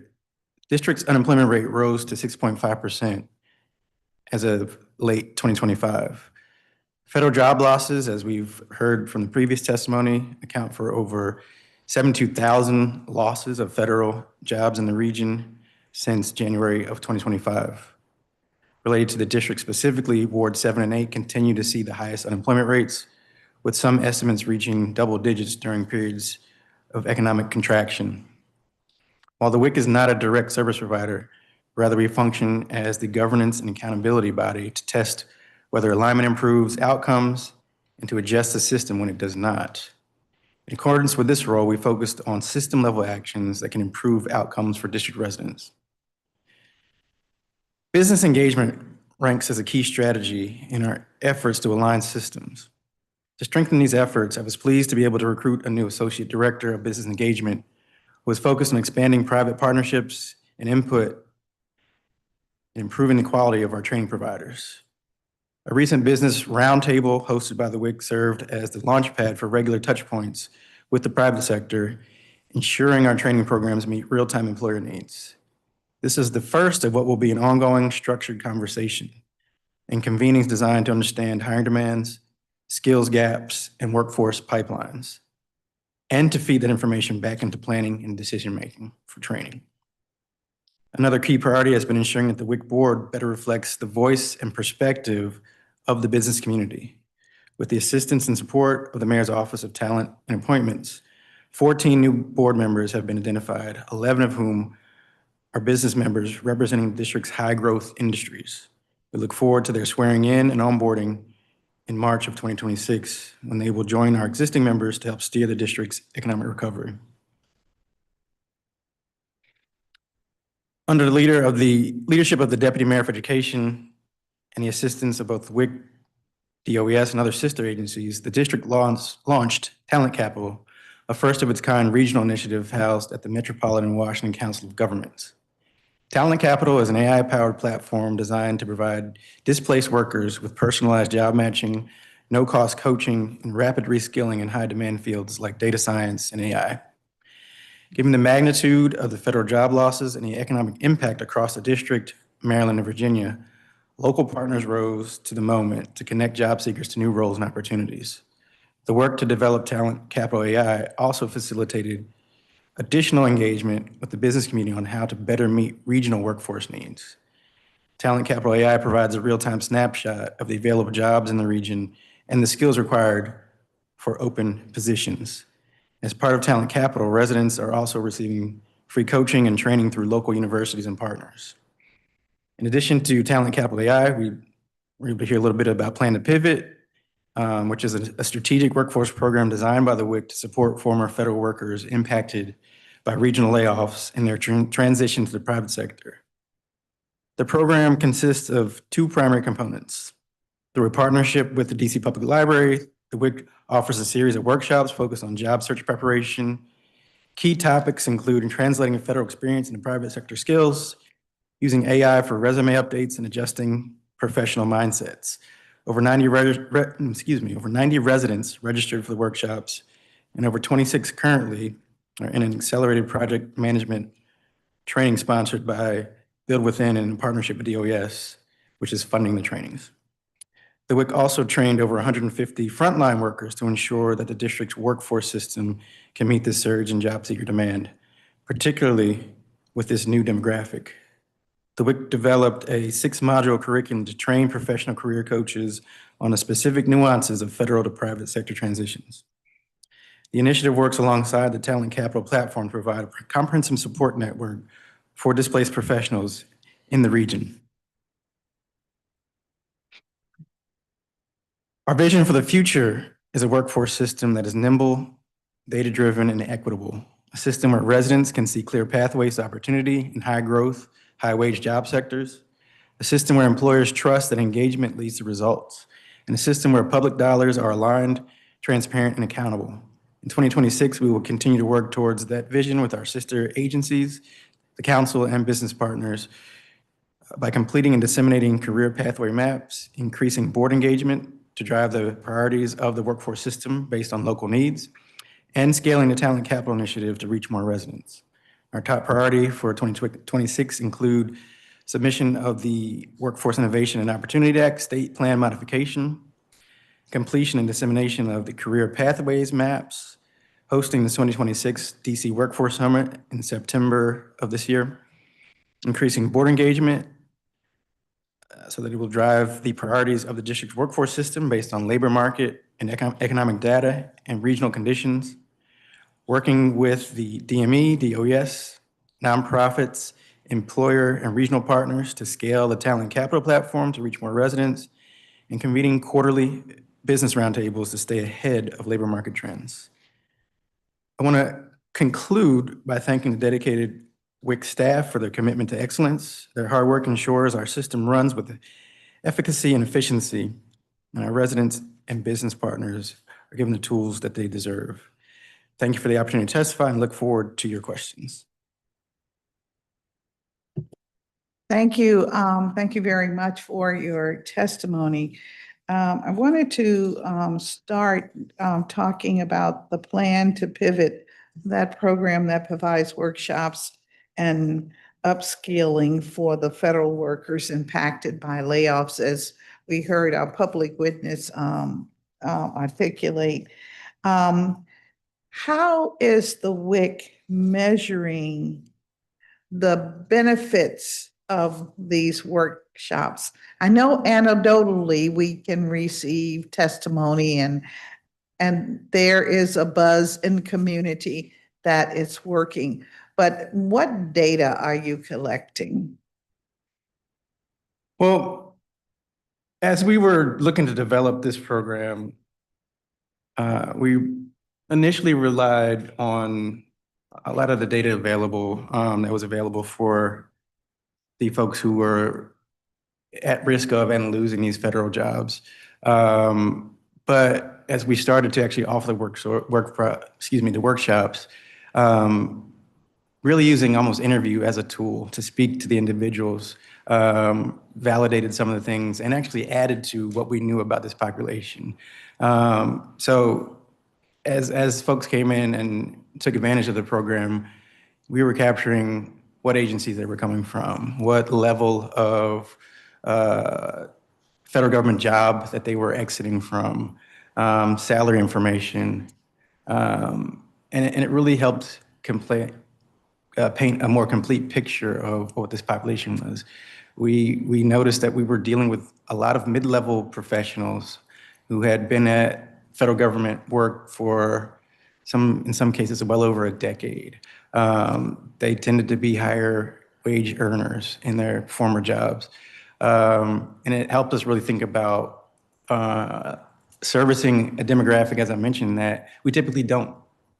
Most of our programs in the workforce system tend to focus on our residents that have barriers to employment as opposed to professionals. So it was important for the sake of helping, the impacted displaced workers, just as the right thing to do, but then also to help them pursue opportunities that were commiserate to their skills and experience, so it didn't have a downward facing pressure on some of the kind of entry level and other jobs that we try to help our folks with barriers seek. So it was important to make sure that we developed this kind of new muscle for this new demographic to make sure the full system was able to function.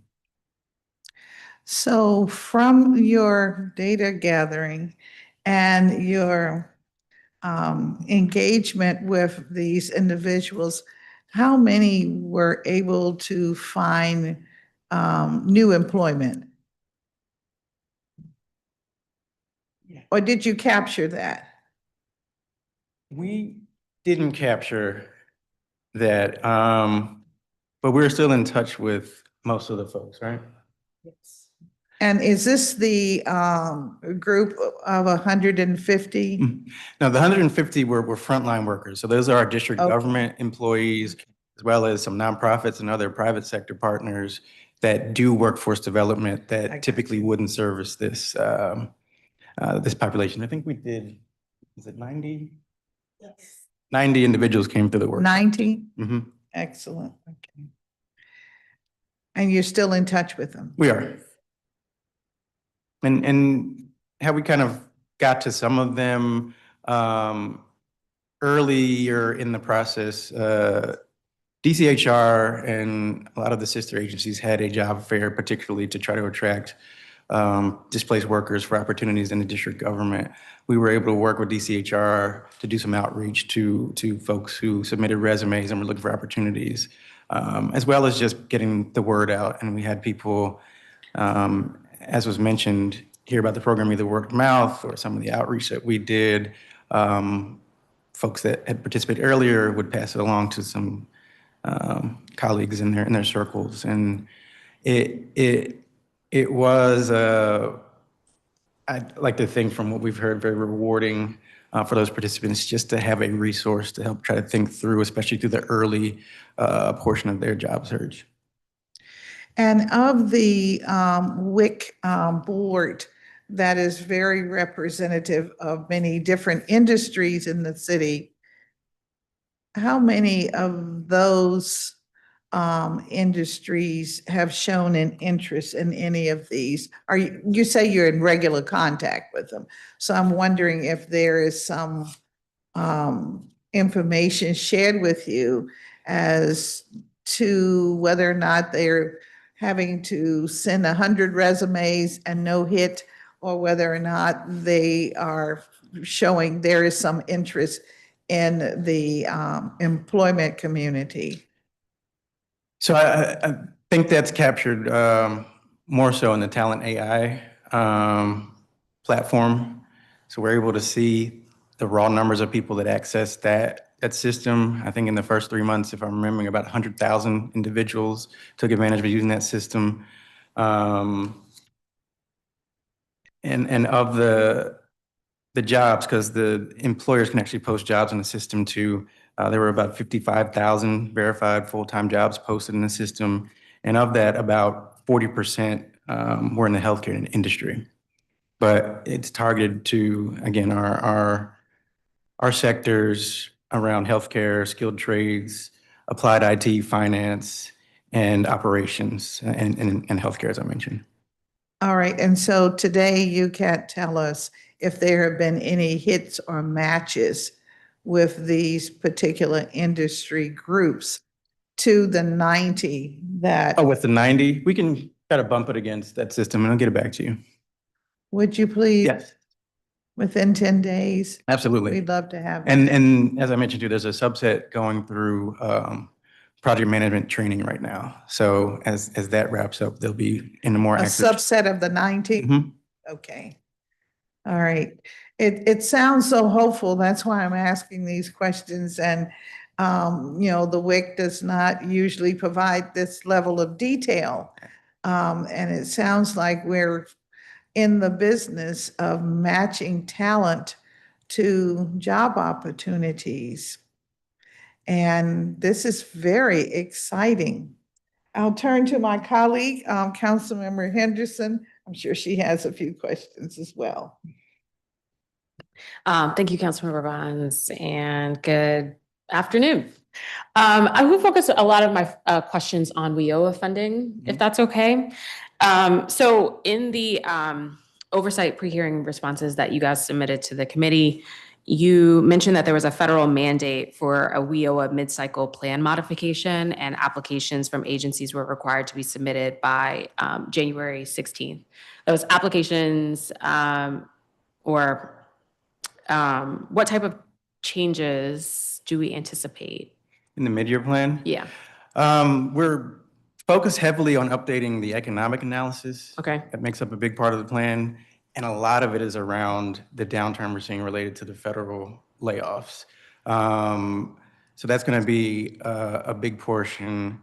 Adding in things that we've just discussed around some of our approaches to mitigating that talent, capital AI, plan to pivot, some of the other programming around that. But then just looking at a broader relook at kind of our normal indicators around the workforce system and the job market in the city.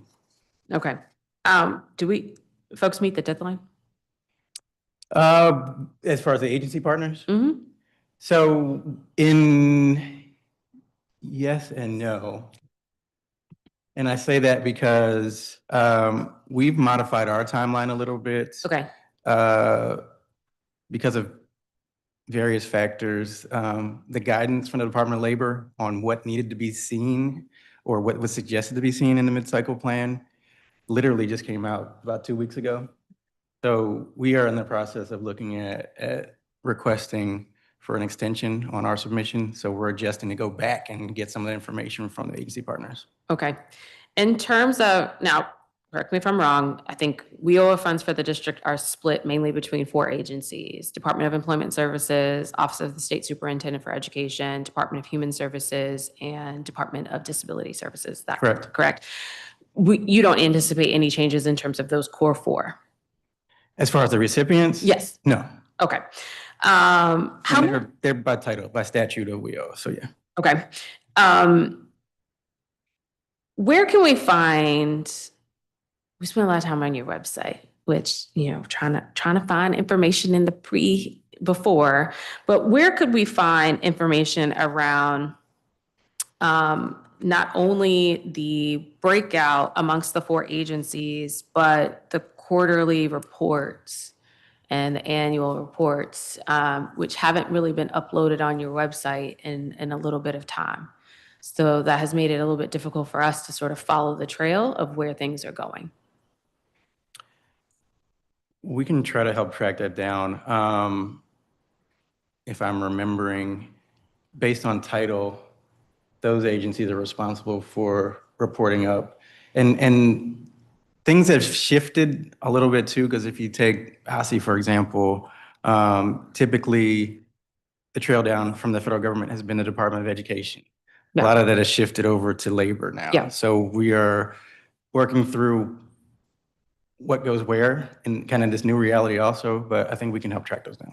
Okay. I mean, you guys have a page on your site that is like reports. Yeah. And I'm just telling you that it has not been updated. So it has made it a little bit difficult for us to Gotcha. even sort of track. And I'm not in terms of, like, I'm not trying to ask y'all to reinvent the wheel, just publish what you already got. Just so we can maintain that level of transparency, but also accountability as well. And in that regard, I mean, you know, obviously Chair Bonds describes the WIC and sort of the advisory role, but do you also have an oversight capacity to ensure that these agencies are spending the WIOA funds as was intended, or as you all said you were in the plans that you submitted to the federal government? So I think we are moving more in that direction. Especially over the last year, we've taken more proactive steps that the example I give is the youth workforce plan, to make sure that they came before the WIC board itself for approval before it moved forward. It's not an activity or a stance that has consistently been done over the years. Mm-hmm. So we are getting back to what we should be doing. Did you get pushback when you guys decided to go that step with the youth plan? To the extent that it was required, we just had to do it. So. Okay. What I'm getting at here is we've got funding challenges all over the place. And I'm trying to ensure that we're using every available federal dollar to us in a way that helps us free up local dollars on certain things. Absolutely. And so when we talk about, I think, approximately 85 million of federal WIOA funds in FY26 were allocated towards TANF. Is that about accurate? Or DHS? Mm-hmm. DHS activities?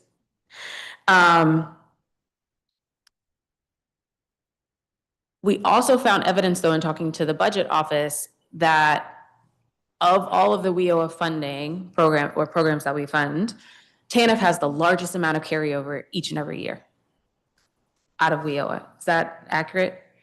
I'd have to check, but.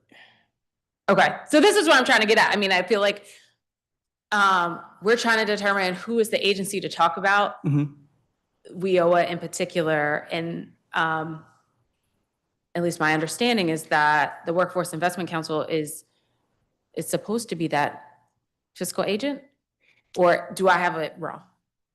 So more just a pass through? The designated fiscal agent is actually DOES. DOES. DOES, okay. Okay. So should I ask DOES questions about the carryover amounts? Because that is a little unclear to us as well. Is Yeah. DOES the more appropriate? They would have that, especially on the titles that are directly responsible for administering. And I would also point out that depending on title and what the performance period is, typically it's a 3-year cycle to spend that money. So if you have carryover over that 3-year cycle, it's not uncommon, but I get to where you're going. You want to make sure that that full amount for, let's say, 2024 is fully spent for priorities over that 3-year cycle. But at any given time, we have usually about 3 different program years of WIO funding in play at Yep. any given time. Okay. Here's the thing. In FY22, DHS carried over 35 million in TANF funds from WIOA. In FY23, it was 57 million that they carried over. So I'm trying to understand, at some point, maybe not this administration, but at some point, the federal government's going to ask for their money back or something. And we're trying to understand what are the barriers to us actually spending down the WIOA dollars?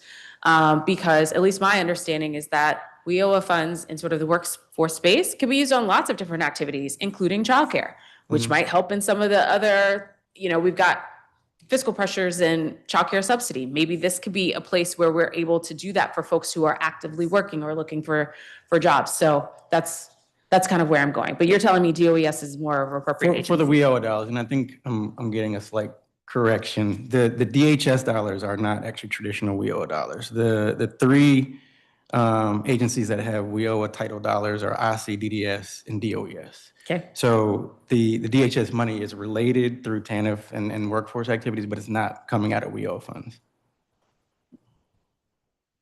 Okay, but you had said that there were 4 agencies who got WIOA funds. And I misspoke. It's 3. It's IC, DDS, and DOES. Okay. Councilmember Bonds, can I ask just one other question? Okay. Yes. I wanted to ask, in terms of, for some of these programs, we have a lot of work requirements that are about to be implemented or are currently in effect, SNAP, TANF, Medicaid. How are you all, or what role does WIC have in conversations with those agencies around, 1, helping residents meet those work requirements, and 2, connecting with businesses who could be helpful? Yep. So I for a while now, I have the staff looking at our work through 2 broad lenses. One is system alignment. And for me, that's shorthand to making sure that all of our sister agencies are working in concert, and are using each other for economies of scale, for technical assistance from us, with an ongoing push to try to look at some common measures so that a workforce program that's run out of the Housing Authority has similar characteristics to one that's run out of the OES, or there's programs even at the Office of the Department of Environment with varying ways that they measure what they're trying to do. Some different outcomes. Programs like at the DC Public Libraries are more about work readiness. But if one agency offers hard skill training that we're looking at getting a recognized credential, it should be similar across how agencies do it. The trick is this: you're looking at a myriad of different funding sources, from federal all the way down to local to grant funding. So that's one way. We're offering technical assistance especially for the agencies that don't do workforce as a core function, to use us and other parts of the traditional parts of the workforce system like the OES as reference points to improve their programs. The second lens is business engagement, because we shouldn't be training without job opportunities at the end of these trainings. And we shouldn't be training without input from these sectors and what the training should look like, duration, what credentials are needed, et cetera. So making sure that businesses, we've already engaged with them on the front end to learn about actual real opportunities for employment, and they've helped us inform these other agencies on how to write and improve their curriculum and training offerings. Okay, thank you. I'll follow up about the reports, because we are actually interested in the financials pieces, so.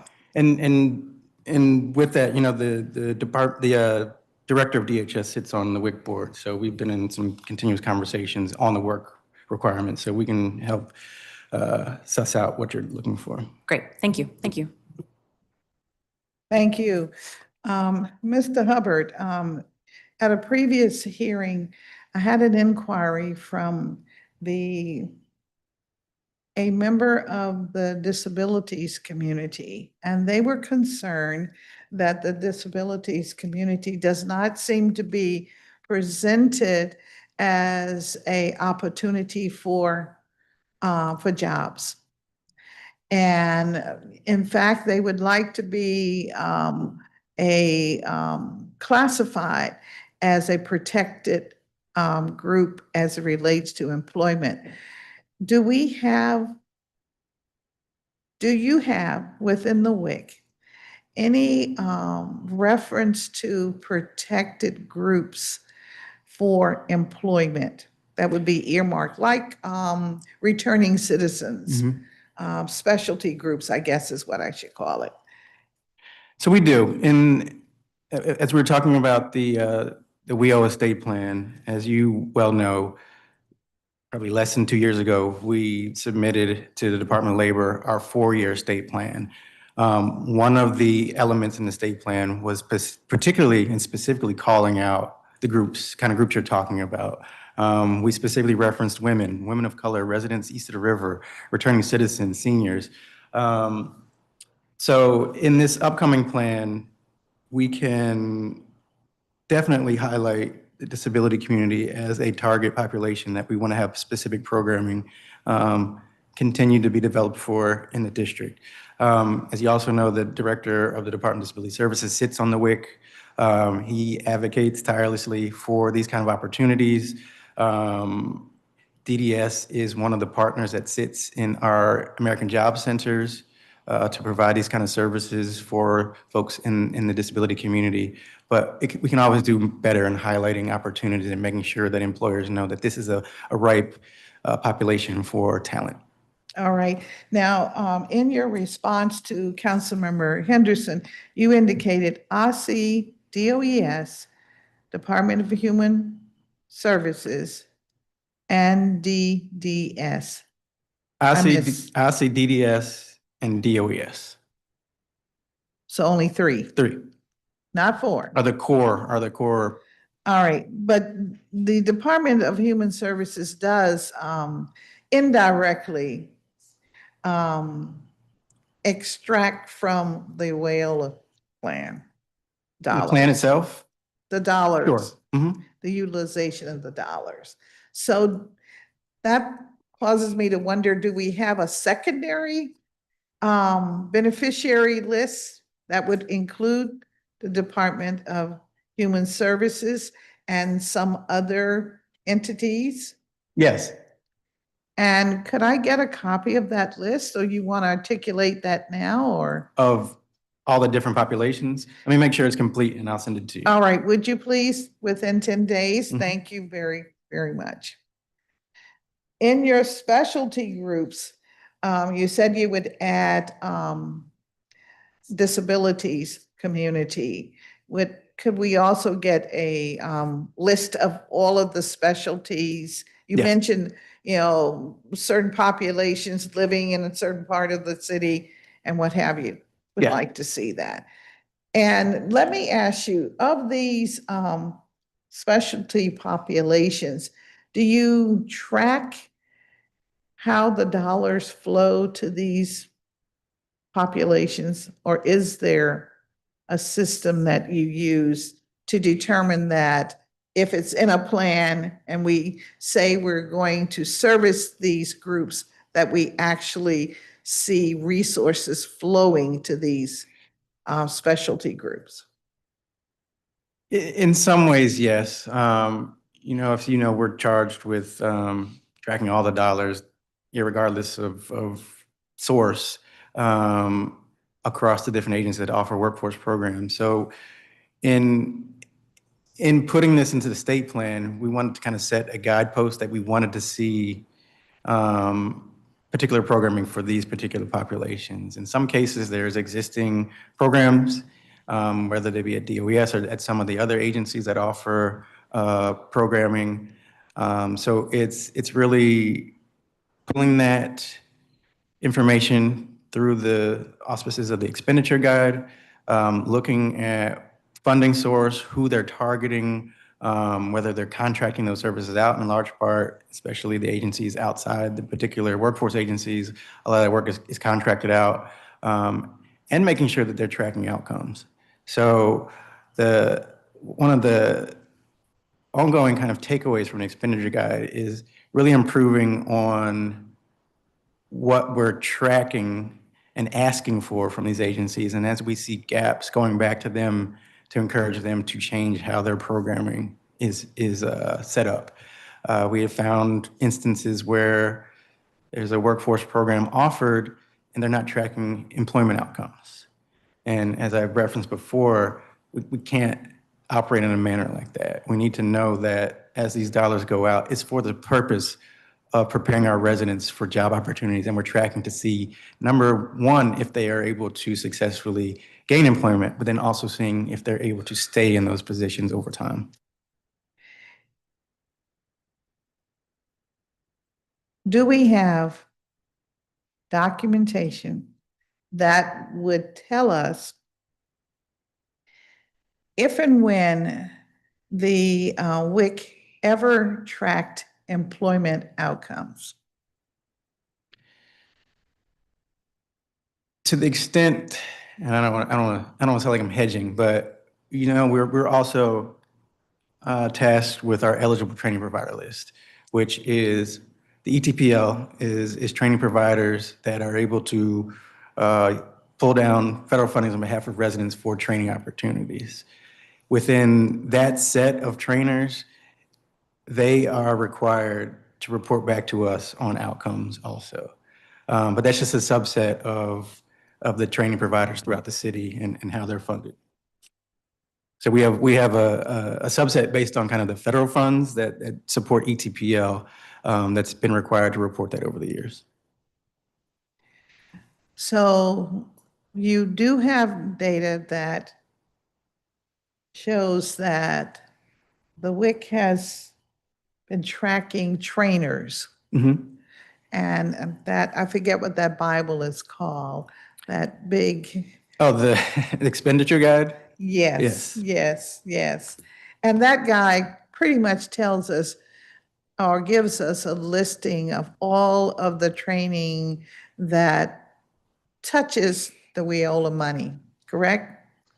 It's And regardless beyond. of, regardless And of beyond. funding Okay. source. But it definitely would contain all monies that are OSSI, DOES, and DDS programming for workforce training. Yes. Okay, all right. Okay. So tracking employment outcomes is a new feature that you'll be pushing hard in the next edition of this plan. Yes. Okay. And when is this new edition to be published? Not too long from now. You're talking about the state plan Yes, the state, revision? I'm sorry, I'll call it the state plan. Yes. So we are really on a March into April timeline. And so once we complete our drafts and our updates from our agency partners, it will be put out for public content, public review, and then follow along the approval process after that. All right. Now, do you also track the amount of dollars, workforce dollars that are contracted out? Yes. Is that the same as the workforce training providers, or is it different? It's made up of that, but it's embodied in the expenditure guide. All right, well, then is it categorized by the type of contract or service provided? My colleague just asked or mentioned daycare, for instance, and daycare dollars. Would that be a grouping Would clothing be another, or uniforms be another? I think it tracks wraparound services. This is more It's just skills training. one bucket. Yep. Wraparound, okay. But wraparound wouldn't be captured in the expenditure guide. This is purely dollars that go towards supporting training functions. All right, purely towards training functions, but in some instances, the training does include a stipend. Would that be considered training money? Yes, as part of work experience or stipend. Transportation, Mm-hmm. daycare? I got you. When it's wrapped into the program, yes. All right, okay, that's where I'm headed, okay. So, and that's part of the exercise that we've been trying to really sharpen, is to get more granular details from the agencies, come up more line items besides just, we've spent $1 million on a training program, and say, well, for what? And from what source? And who does it impact? So we ask more pointed questions in each further iteration. Can those questions become a part of the contract that the training organizations sign? It often is, especially for under ETPL, there are certain requirements. So like I we're not mentioned. able to enforce the contract? The particular agencies are who's letting the contracts, yes. I see. Yeah. So what's your thought on how we get to contracts that are enforceable? What should we do?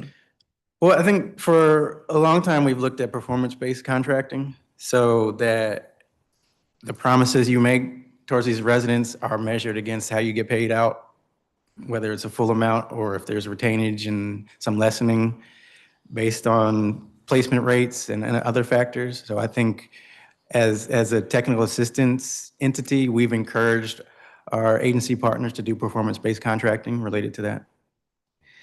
All right, you said we've encouraged, but we don't have a law in place that stipulates that's the kind of contract you get if you're providing training, workforce training. No, we do not.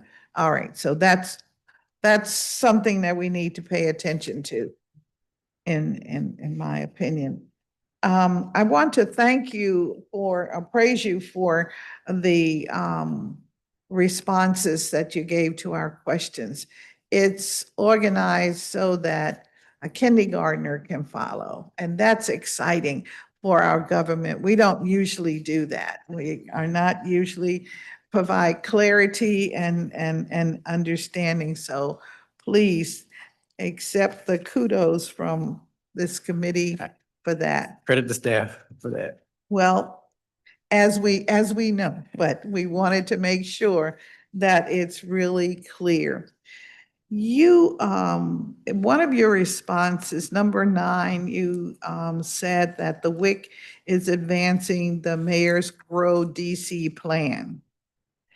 And you said priority industries need to confirm that they have identified career paths offering wage progression, job stability, and advanced opportunities aligned with current and projected regional demand. Tell me what that means, and how should the public understand that this is your advancing the mayor's Grow DC plan? So we are very bullish on career pathway maps and taking particular sectors and looking at how jobs track from entry level through some more of the higher end jobs, and really getting feedback from the companies in those sectors to validate those career maps, that these are actual pathways that someone may come in at an entry level type position, but with the ability to match to different required trainings and credentials, they can actually progress to higher wage earning jobs. We are also doing that through looking at kind of our labor market analysis by sector. And so while we want to have a broad range of opportunities for residents, we start with our labor market analysis to look at where the most opportunities are, what average wages are that can be either at or above or approaching, a living wage situation for families. So again, as we do more business engagement, looking at it on paper and through data analysis is one thing, but we need to have that warm touch with our actual businesses to get kind of the real of what's actually going on. I think as we've gotten more adept at this, we know that the district is heavily populated on the business side by small and medium-sized businesses. So whereas it's not as easy to get, a dozen or 2 dozen or 3 dozen job opportunities for our residents at a time, we still need to be looking at those 1s, 2s, 3s, and 4s from our local businesses, opportunities for our residents. That also leads us to looking at business engagement for the residents, for the businesses inside, the borders of the district, but we also have to be pushing our residents and really empowering them to look at opportunities in our surrounding jurisdictions for opportunities too. But it ties into your question earlier too, as we try to encourage our residents to look a little farther afield for opportunities, we've got to make sure they know of opportunities that do support some of the wraparound services that'll make them successful in not only getting those jobs, but keeping them. So transportation you brought up, childcare you brought up.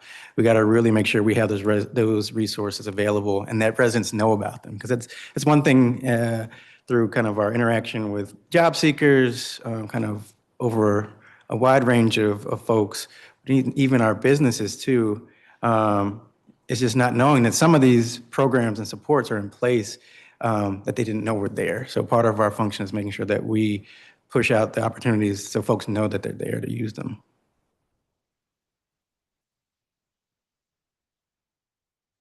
Okay, I hear you. All right.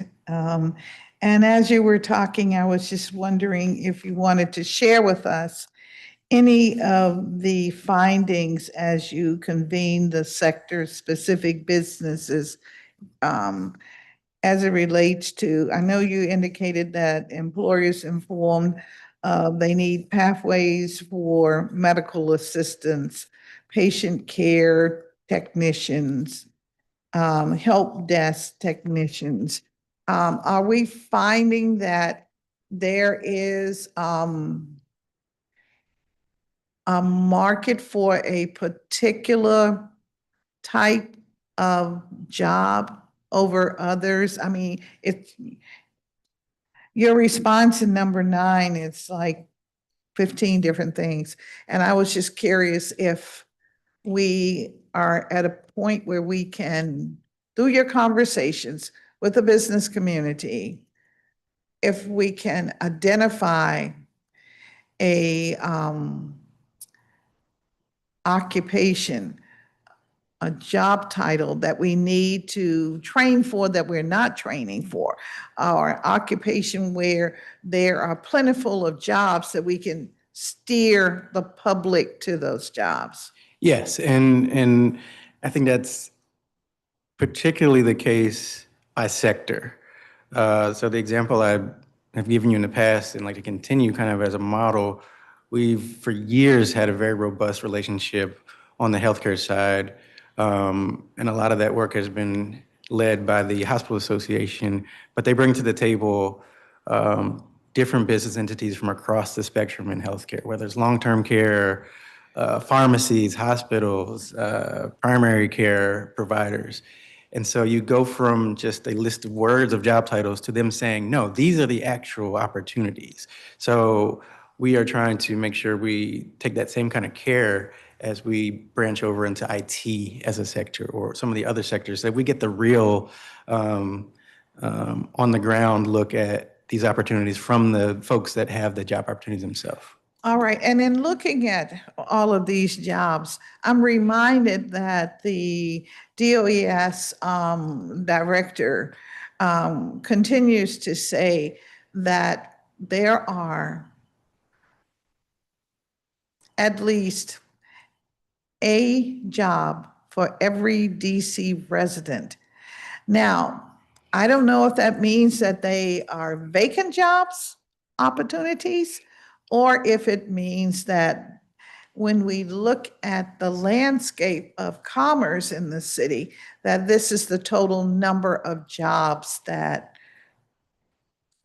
and it's very misleading because how do we, as a government, what do we go after? What is it that we can set our sights on as far as steering our population? You mentioned entry level.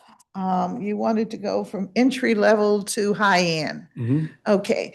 And within the healthcare industry, if I'm not mistaken, the hospital association said, listen, we have floors that have to be scrubbed just like any other place, but we also need doctors and engineers and technicians. Yeah. So how do we, I'm just trying to try and move the dial to help people understand. This year, we see 8 industries. They're hot industries. If you have this skill set or you gain this skill set, you should feel comfortable applying for this, that, or the other. We gotta break this into pieces because we are now saying that we're gonna have 16,000 new jobs over at the RFK campus. Folk are wondering, well, how are we gonna get them? Is it gonna be like it always is? You know, if you discover, if you know someone, or you fall into a hole and you come out and you got a job, people don't understand what we are doing to help them move into work. Yes. And it's great that we, as one lady told me years ago, she said that she had done like 5 or 6 trainings. And here she was being asked to train again, but she had not any of those trainings led to a job. And you heard the representative, who's a former federal employee, say hundreds of resumes are dispersed by an individual and they don't get a hit. So how do we, is it possible for us to guide people to certain opportunities? Yeah, and there's a couple ways I think we are trying to push to make that happen. First and foremost, and this is, just bear with me because it's going to get to your point, but one of the reasons why it was so important to make sure that we worked with the mayor's office on appointments to make sure all the business slots on the board itself were filled. And we've looked at some of our sister jurisdictions and their boards, and one of the things that they stress is the business board members should be champions and actually utilize the public workforce system. So what that does is it provides someone who sits on that board from the business side that is a leader that has decision-making authority that can bring real opportunities to match up with the trainings that we're doing. Then also, they act as a champion to other folks in their particular sectors to say, hey, this is working for me. I'm getting a return on the investment. Come use the public workforce system, and we get those real job opportunities. Similarly, and it goes back to something I said before, engaging businesses on the front end, not only to help us to look at how we are setting up our programs, which trainings we're doing, but also helping to do the training themselves. You know, one of the approaches I love the most are our employer-driven training opportunities. We can use our money and our initiatives with a particular employer that has particular jobs. I think one of the most exciting newer instances of that, UDC is working with Accenture to run a work-based apprenticeship program in cybersecurity. So these folks are at the UDC hub over in Southeast, in DC. They're getting training and they're receiving wages while they are getting trained in this particular, you know, very hot emerging part of our market. So the work experience and earn while you learn model to me is one of always the greatest because you have an employer at the table already with real opportunities. So that business engagement and making sure our agency partners are ready to take advantage of them are really how we're going to move this needle. And so this particular business went directly to a vendor, I'll say, which is UDC. Do we have any check-in system where businesses check in with the WIC to say what their opportunities are? Is there, I'll say, cardinal knowledge throughout the commercial sector of our city that they know to check in with the WIC and say, I'm posting for this or I need this? Just trying to understand how do we get to the jobs? It's on us. And that's why, again, the two priorities are making sure we're right on the inside. But and we're it can't doing, be on you. You have your 8 people. but we have to beat the streets. We have to find these businesses. Now, we need support, and we are building that. We've gotten into a more regular cadence with the business attraction folks at DempEd to help do this, so that So you need at least 3 additional staffers. I got that. Okay. I hear not a sound. That's good. Might mean 5. And you may need more because it seems to me each of the performing sectors, healthcare, cyber, IT, you see where this is, I'm trying to understand the workforce process and how do we really treat it so that we actually put DC residents in these 16,000 jobs, as an example. They won't get those jobs if we're not there for them we have to to be get the deliberate. jobs. We have to be okay? deliberate about it. Yeah. The jobs will be announced, and applications will come in. Like, for instance, I'd like to know in the Plan to Pivot program, how many DC residents were engaged in that? All of 90. them? Yep. Well, let me just say to you here right now, that is absolutely outstanding. And that's what we'd like to see more of. So how do we do Plan to Pivot for all of the industries and somehow get DC residents excited about these jobs? Shouldn't our workforce training be tied to the jobs? Absolutely. As opposed to, I'll train you and now you got the basics, now go find those days are over. It doesn't work like that. I agree with you in one of your opening statements where you have to show the work training leads to a job at the end of that process. 100%. And I think if you, as we were talking, the Plan to Pivot and Talent Capital, it was devised particularly for displaced federal workers, but it forced us to think a little differently. It forced us to look at more regional interaction. This is a regional economy. As I mentioned before, we want to encourage our residents to look at opportunities throughout the region to get to that sustaining wage job that's going to help their family.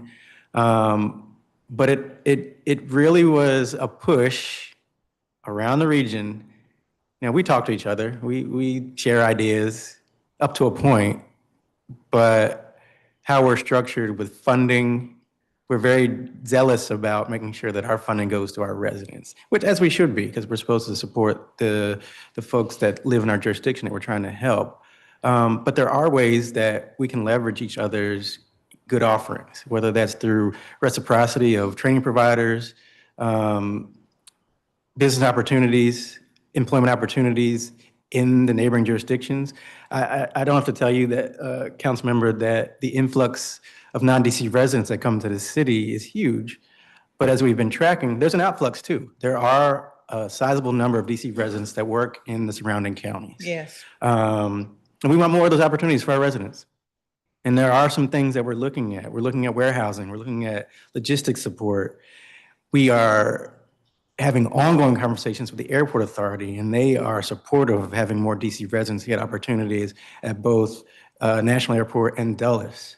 The data centers that are popping up throughout Maryland and Virginia particularly, and these are attainable jobs because they're jobs that they don't require advanced degrees or research. They're jobs that execute things and that you can train and have people work and receive good wages. So how are we preparing to move DC residents into these jobs that are available today is question one. But question two is, what is it that we must do now to move individuals into the jobs of 2 years from now? And how do we short circuit the process so that we really have people ready? We talk like this every year about the future or about the present, but we are not able to see the numbers that we need to understand that 70+% of the jobs, the physical jobs in the district, are held by non-DC residents. All I can say is shame. Shame on us. But that's the situation. So how do we get whatever's left, if there are any of these one for every resident? Although our residents numbers are going down, we're now 680 as opposed to 710,000. It's an all hands, and I said it's up to us, and mainly it is. But we have other partners, workforce intermediaries in different sectors that help us identify employers that are in their network that have job opportunities. When you say up to us, you mean the city? Yes. You don't mean Us as a whole. Little team. Okay, all right, okay. Because you've talked about your secondary tier of that received this money. By the way, how much money did we receive for FY26 WIOLA money? What is it this year? About around 30 million, but I'll get you an exact number. About 30 million. We're usually in that range over different programs. For FY24, we receive, in other words, every year we receive a different a few tranche. Million. 10, 20, 30, 40, 50. And we'll get you the current numbers. Okay. Big question for me is, as the author of the state plan, is it your responsibility to track how that money is spent on an annual basis or every 3-year basis, or the duration of a grant? And do you have the capacity to do that? So your office. Our office. Yes. Think of it this way. The state plan is really kind of setting the priorities. Right. Big picture, what we want to see, these big buckets of different money that are either set aside or given to the city for displaced workers, for adult, for youth, and the type of program we want to see that's supported by those funds. Through just our general work, as the WIC staff supporting the board, we are supposed to be looking at outcomes. So we do look at the quarterly reports that go up to the Department of Labor. I think part of it is getting more on the front end to help with planning, how it's going to be used proactively. Okay, so do you have control over saying how this 30 million is to be spent? No, So, as a paper tiger, tell me what's your role? You know, yes, I consider it advisory, but it's a real function. And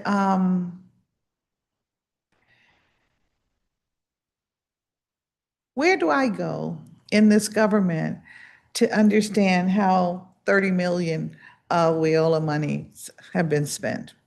Do I go to each of the three agencies that you've mentioned, or does the money go to even other agencies and if within the government and to nonprofits it, throughout the DC? Is it DC metropolitan area, or is it those DC funds are for DC residents. but DC residents? Yes. But you've already told me that some residents are working at places that are outside the boundary of the district. Oh, yeah, and I want them to. So if I'm working, let's say, at MGM, and they have a special program and for me, and I'm entry level, and I need daycare and transportation, monies that come to us through the state plan process can follow me to my job out there, correct? Yes. And the reverse is that our friends in Prince George's County would send our residents right back to us for support. Exactly. And they want to be a set-aside group for transportation. Transportation workers want to have other resources for employment. Okay.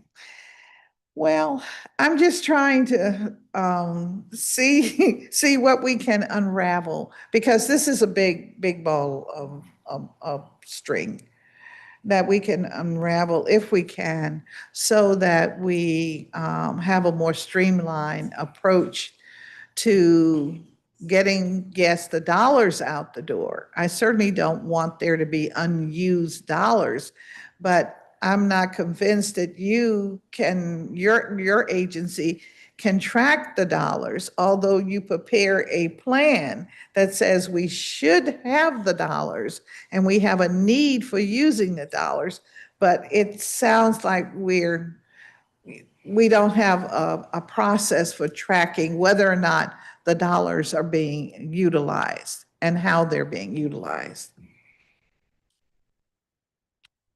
I mean, that reporting, and I'm speaking specifically about the WIO dollars, federal dollars, is a requirement that happens on a quarterly basis and then summed up in an annual report.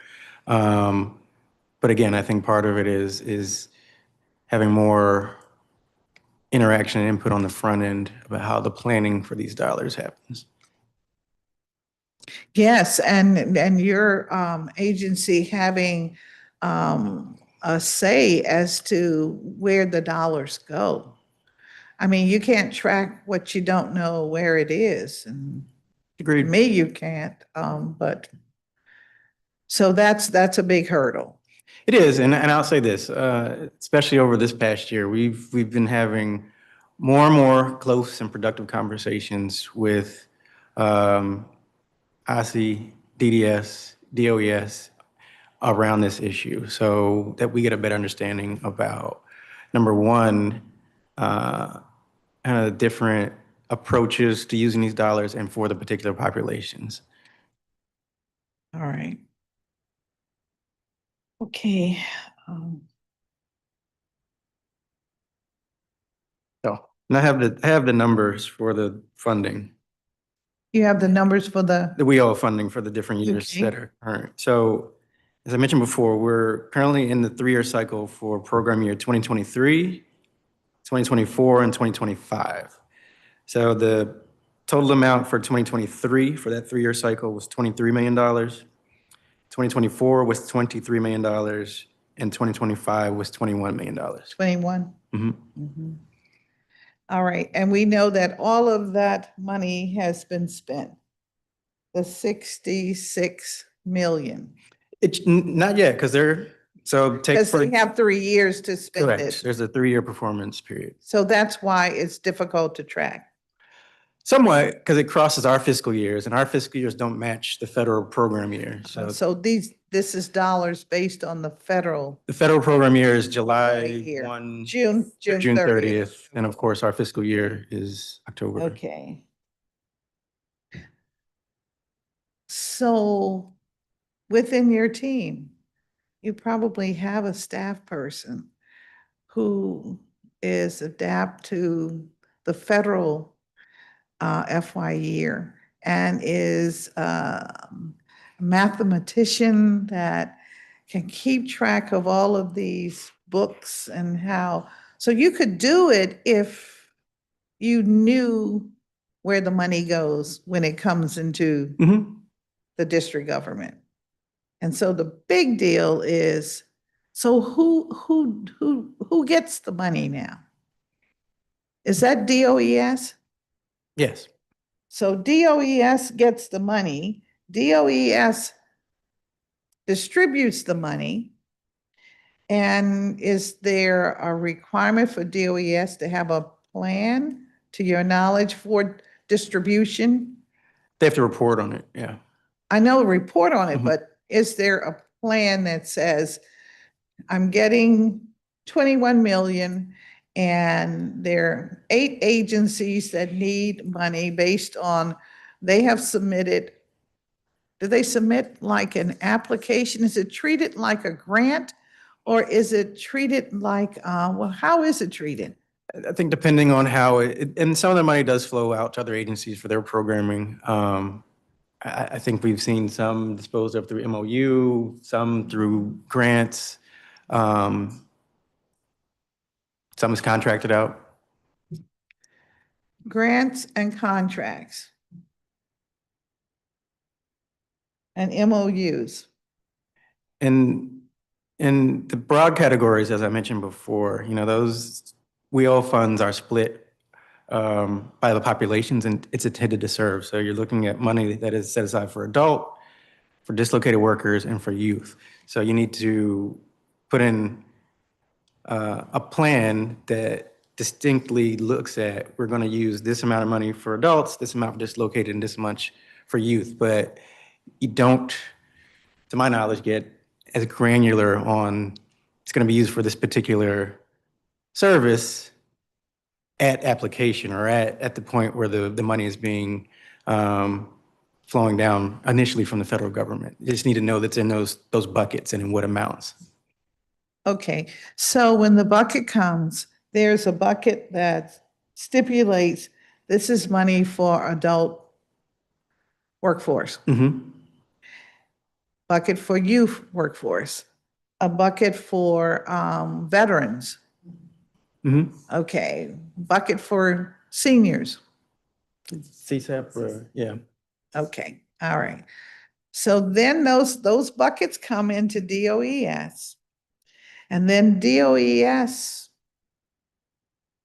has a grants process or contracts process or MOU process for divvying them out. Or they self-perform. I'm sorry. Or they have internal programs that they execute on themselves. Right, okay. Well, yeah, they're one of the recipients of the money. Okay. So they have that system. And your agency is responsible for sort of sitting on top of that, the money part.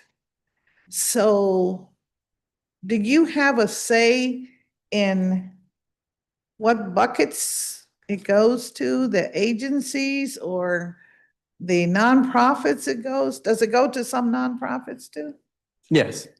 Training providers, yeah. Okay, Or other supportive entities, yeah. okay. Well, yeah, they're for-profit and nonprofit training. Okay, so But we don't get down to that level of any approval. So or why would the federal government create this calamity like this? You're mandated by Fed law. Mhm. There has to be a conduit for the district government to receive the dollars. I guess the feds chose DOES. That's at the discretion of the chief executive officer of the That's jurisdiction. the discretion of the The mayor sets who the mayor recipient or is. the CFO. Is The it mayor. It's the mayor? mayor's authority. Okay, so the mayor says that's who gets the money. So we have to figure out the relationship of the WIC to DOES, so at least we can have a tracking system that relates to the state plan of operations, and then a way to say how the money was spent. Right now, we don't have that. Am I correct? We rely on just going back to those agencies that we've enumerated in the plan to ask for the information to get back so we can track it. All right, well, you know, my colleagues are listening. And, okay, I wanted to just move forward and talk about the, report that you submitted, I guess, in May of 2025, where you did the performance and impact team review of the American Job Centers and the certification. Mhm. I'm very curious. It's a certification that is required every 3 years. DOES and the University of the District of Columbia were the two applications that you reviewed. And that included the job centers, which are a part of the DOES, and of course, the campus of UDC. Now it says here, this is why I love these reports, because I can read it so easily. It said that the board provided conditional approval of the certification that DOES would produce a corrective action plan. And the deadline was June 19th. Is that June 19th of 2026? Or was it June 19th of 2025? 2025. Okay. Now, it also says that the certification requirements include mandatory certification, and you specify that, certification criteria, and then you talk about high quality standards and what have you. And you said that the WIC is still waiting for a response on the corrective action plan. I'm happy to report we have received that You since have we've. received it? Mhm. Okay, and so now this, it doesn't have a date on when you prepared this. I think that was from a couple of weeks ago, but we recently You got received the it. updated Okay. corrective action plan. All So right, so, that will be presented to the board after we are able to go through it. all right, can you make sure within 10 days that we get a copy? Because I think your board meeting is in March. Yes. Correct. Okay. Thank you. Then the expenditure guide, another item that you mentioned.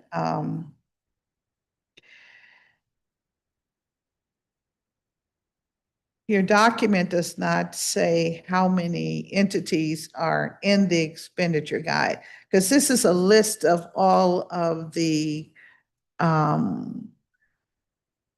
guess, profits, for-profit and nonprofits that provide workforce training. Or is it just a list of all of the contracts? Start at the agency level, and then we drill down to how they are deploying that money. So it should be organized by what the agency is putting out and to who. All right. So we have a copy of that. You should have have an old the most recent, yeah. Okay.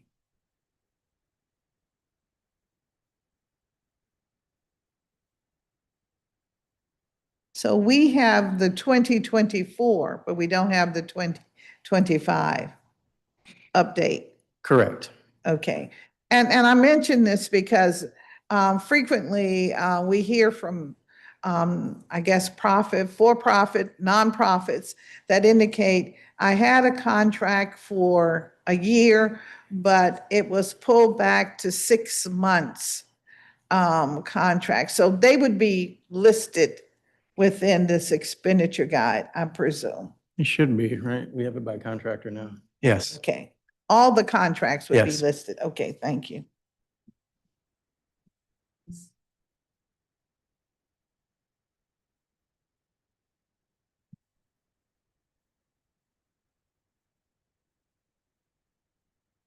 Now, I'm also reading where you point out that there's a mid-cycle plan modification that you report to the feds, I guess, every 6 months? No, so that's the state plan we talked about. So Yeah.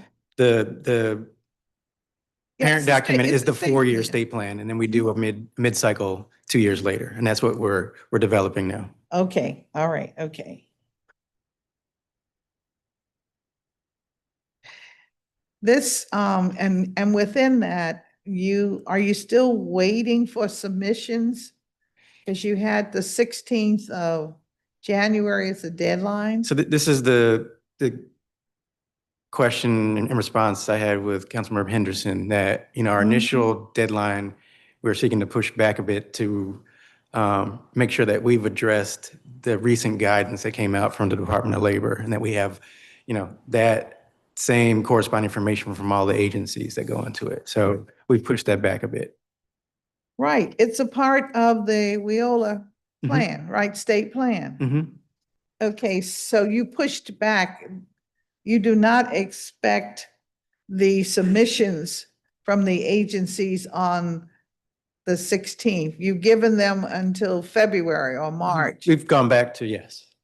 So just to clarify that we have everything that comports with what the Department of Labor wants us to address in the state plan. All right, does this mean that your submission to Department of Labor is still March 26?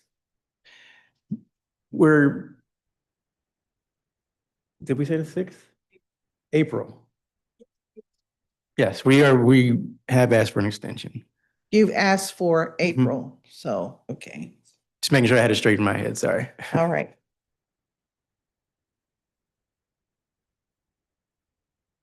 And it's a little commentary, but for months, as we've been working on this, the kind of unofficial guidance from labor was, well, just go forward. And you all have done this before, and just prepare the plan as you have.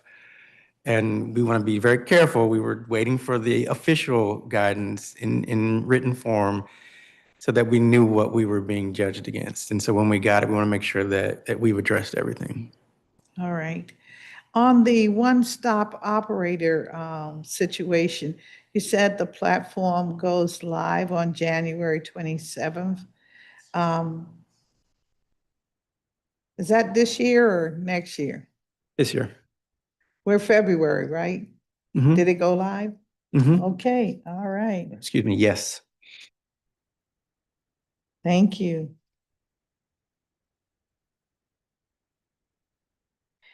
And it also says that 80% of the CBEs on the WIC list are connected to the platform. Yes. Okay, excellent.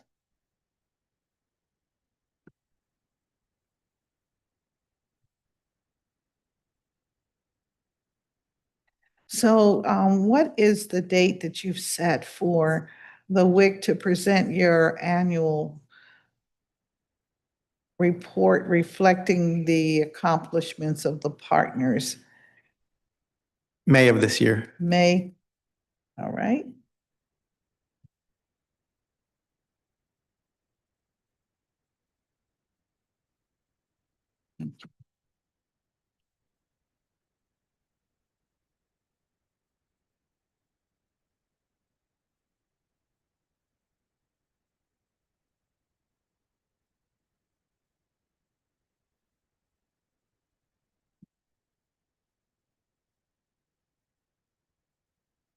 You mentioned your physical plant where your staff is housed.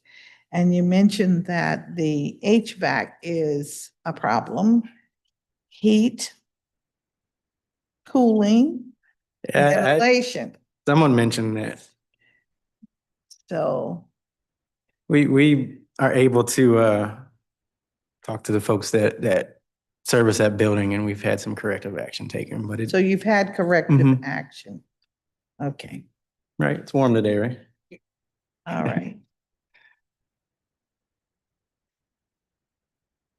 But I kind of joke, but I think you bring that up because, we want our folks to be able to work at peak performance, and sitting in a cold building is not the best way to get the best for our residents out of our staff. So when things like that do happen, I try to jump on it and make sure we get things fixed.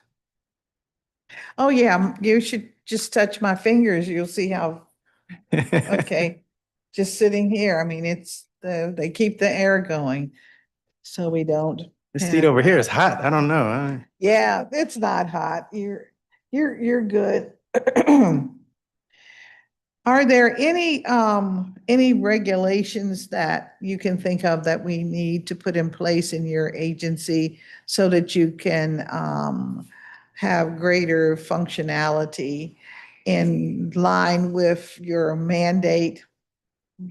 I mean, we're looking at that now, and whether they're regulations or, as you know, we've made a push to redo the WIC itself's bylaws to make sure that we, have procedures in place for the different functions that are required.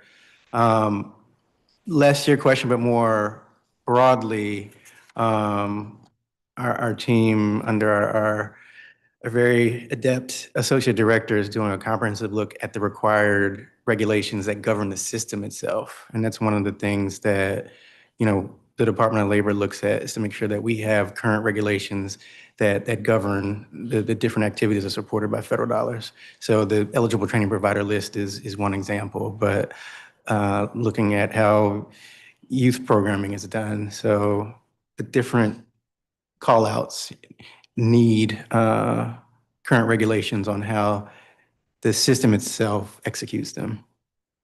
Okay, I guess I'm stuck back in being concerned that I'd like to see us have a system where even for our young people who, if they're lucky to have training in school, would know that they would leave there and could go to a job location. And I wonder if, and for adults, you know my feelings about that. And Absolutely. we've talked about that earlier. But is there, should there be a, you would call it a request, I would call it a requirement, but a way to speak to the industries where if you receive like a business grant, a discount on your a permitting, whatever it may be, that if you touch DC dollars, that you indicate your willingness to hire a DC resident. You know, I just think we are at a point where we spread our dollars, our $20 billion. Much of it is in contracts. And, if you provide the stationery for the district or for an agency, you should be looking to hire a DC resident. Because these contracts are not cheap. It's real money, and it's taxpayers' money by and large. So I just wondered if there's a way to look at how we put something like that in place so that if you do business here, you know That has to be a goal. So for businesses that contract directly with the district, of course, first source is a requirement. I know.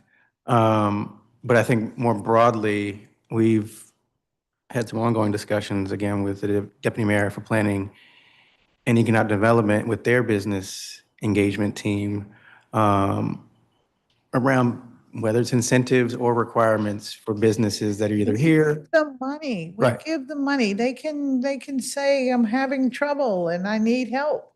And we give them money and then I think about COVID in particular, and we help some businesses that go on and, billionaires and sell their business. And I don't know that they have, I just think it would be good business for the city and for the residents to know that we pulled up all the stops I agree. to give you an opportunity for employment. I agree with you 100%. Have you had any discussions with labor as it relates to hiring, removing some of the prohibitions against our returning citizens? Has that subject been It broached with has. you? It Okay. has. And it's an ongoing discussion. And we've been particular, as I mentioned, this is one of the specific populations that we highlighted as needing particular attention in the state plan. I know we've been in talks with the different groups within government that support returning citizens, whether it's MORCA, our outside partners like CSOSA, some of the work with the ONE's office on how we make a more deliberate career path for returning citizens. And we are aware of the sensitivities about different sectors and, different types of records. That notwithstanding, I think we are in 100% agree that the simple fact that you have a record should not preclude you from seeking employment, and we have to act like that.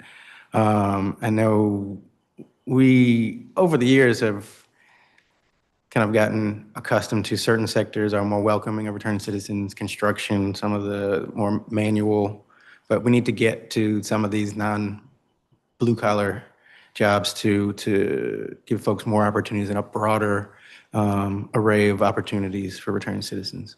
So it's something that is still ongoing on our plate to help figure out. All right. And have you, through the WIC, had conversations with either the board or different industries about the application of First Source? Yes, and previewing a little bit, it's a agenda item on our next meeting to get a presentation on First Source from Dr. Morris Hughes, and it's something that she requested and is preparing to do for the board. So there's a great understanding of what the actual requirements are, what some of the consequences are if the requirements aren't met, to just round out the program for, the public at large, but then also the business community, so they know what is expected of them when they contract or get support from the government. Thank you for that. And what about wage theft? That's another area that we hear about from time to time, and wondered, are you hearing any of that? Like, I'm sure the restaurateurs might be complaining, or construction may also have complaints about the wage theft filings that Typically- employees have. Props up construction at scale. You get workers that are misclassified. You might classify a person as a helper when that designation doesn't exist in an attempt to pay them less. We're, I guess, lucky, to say it that way, that we have been given the authority by the Department of Labor to go after and kind of early investigate and go after restitution for folks that present that they were taken advantage of. So that happens over at DOES also. All right, and so are you reconstituting the board itself? Yes, and excited that we have identified new members that are coming on board imminently. And I think it will help round out some of the discussion. While I love talking to my fellow government folks, we need the added perspective of the rounded out business members.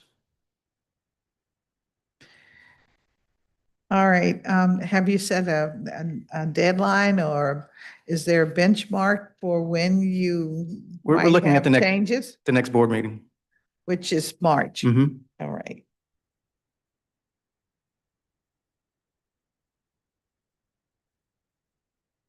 Right.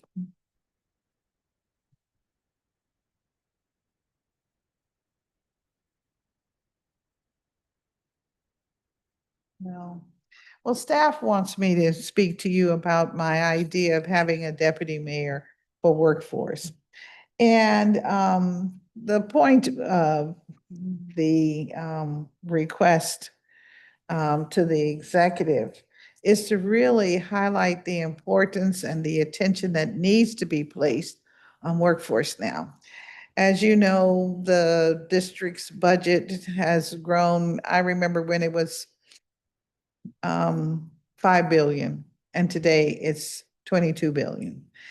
And we continue to grow, and we have the potential, hopefully, to continue to grow, I should say. But the reality is that the federal government that we depended on is not necessarily a strong variable today. And at least maybe even for the next 2, 3, 4 years. And so the thought is, how do we put emphasis on what we can grow in the city? And we can grow more opportunities and more placement of residents in jobs. And to do that, I believe having a concerted push for that would make a difference. I was in this government on your side when we put in place the deputy mayor for economic development. And we did it because what we saw was an older city, structures, interests, as I guess there's a term, low riding buildings, 2, 3 stories. I remember what the Landsberg building looked like, what have you. And so to modernize, we put in place the deputy mayor, and we keep that position as we probably should. But workforce is so critical. And I'm not going to ask you to step out on the plank and fall into the river, the ocean. But I'm just wondering if my thinking from your perspective has any real merit, because something's got to give.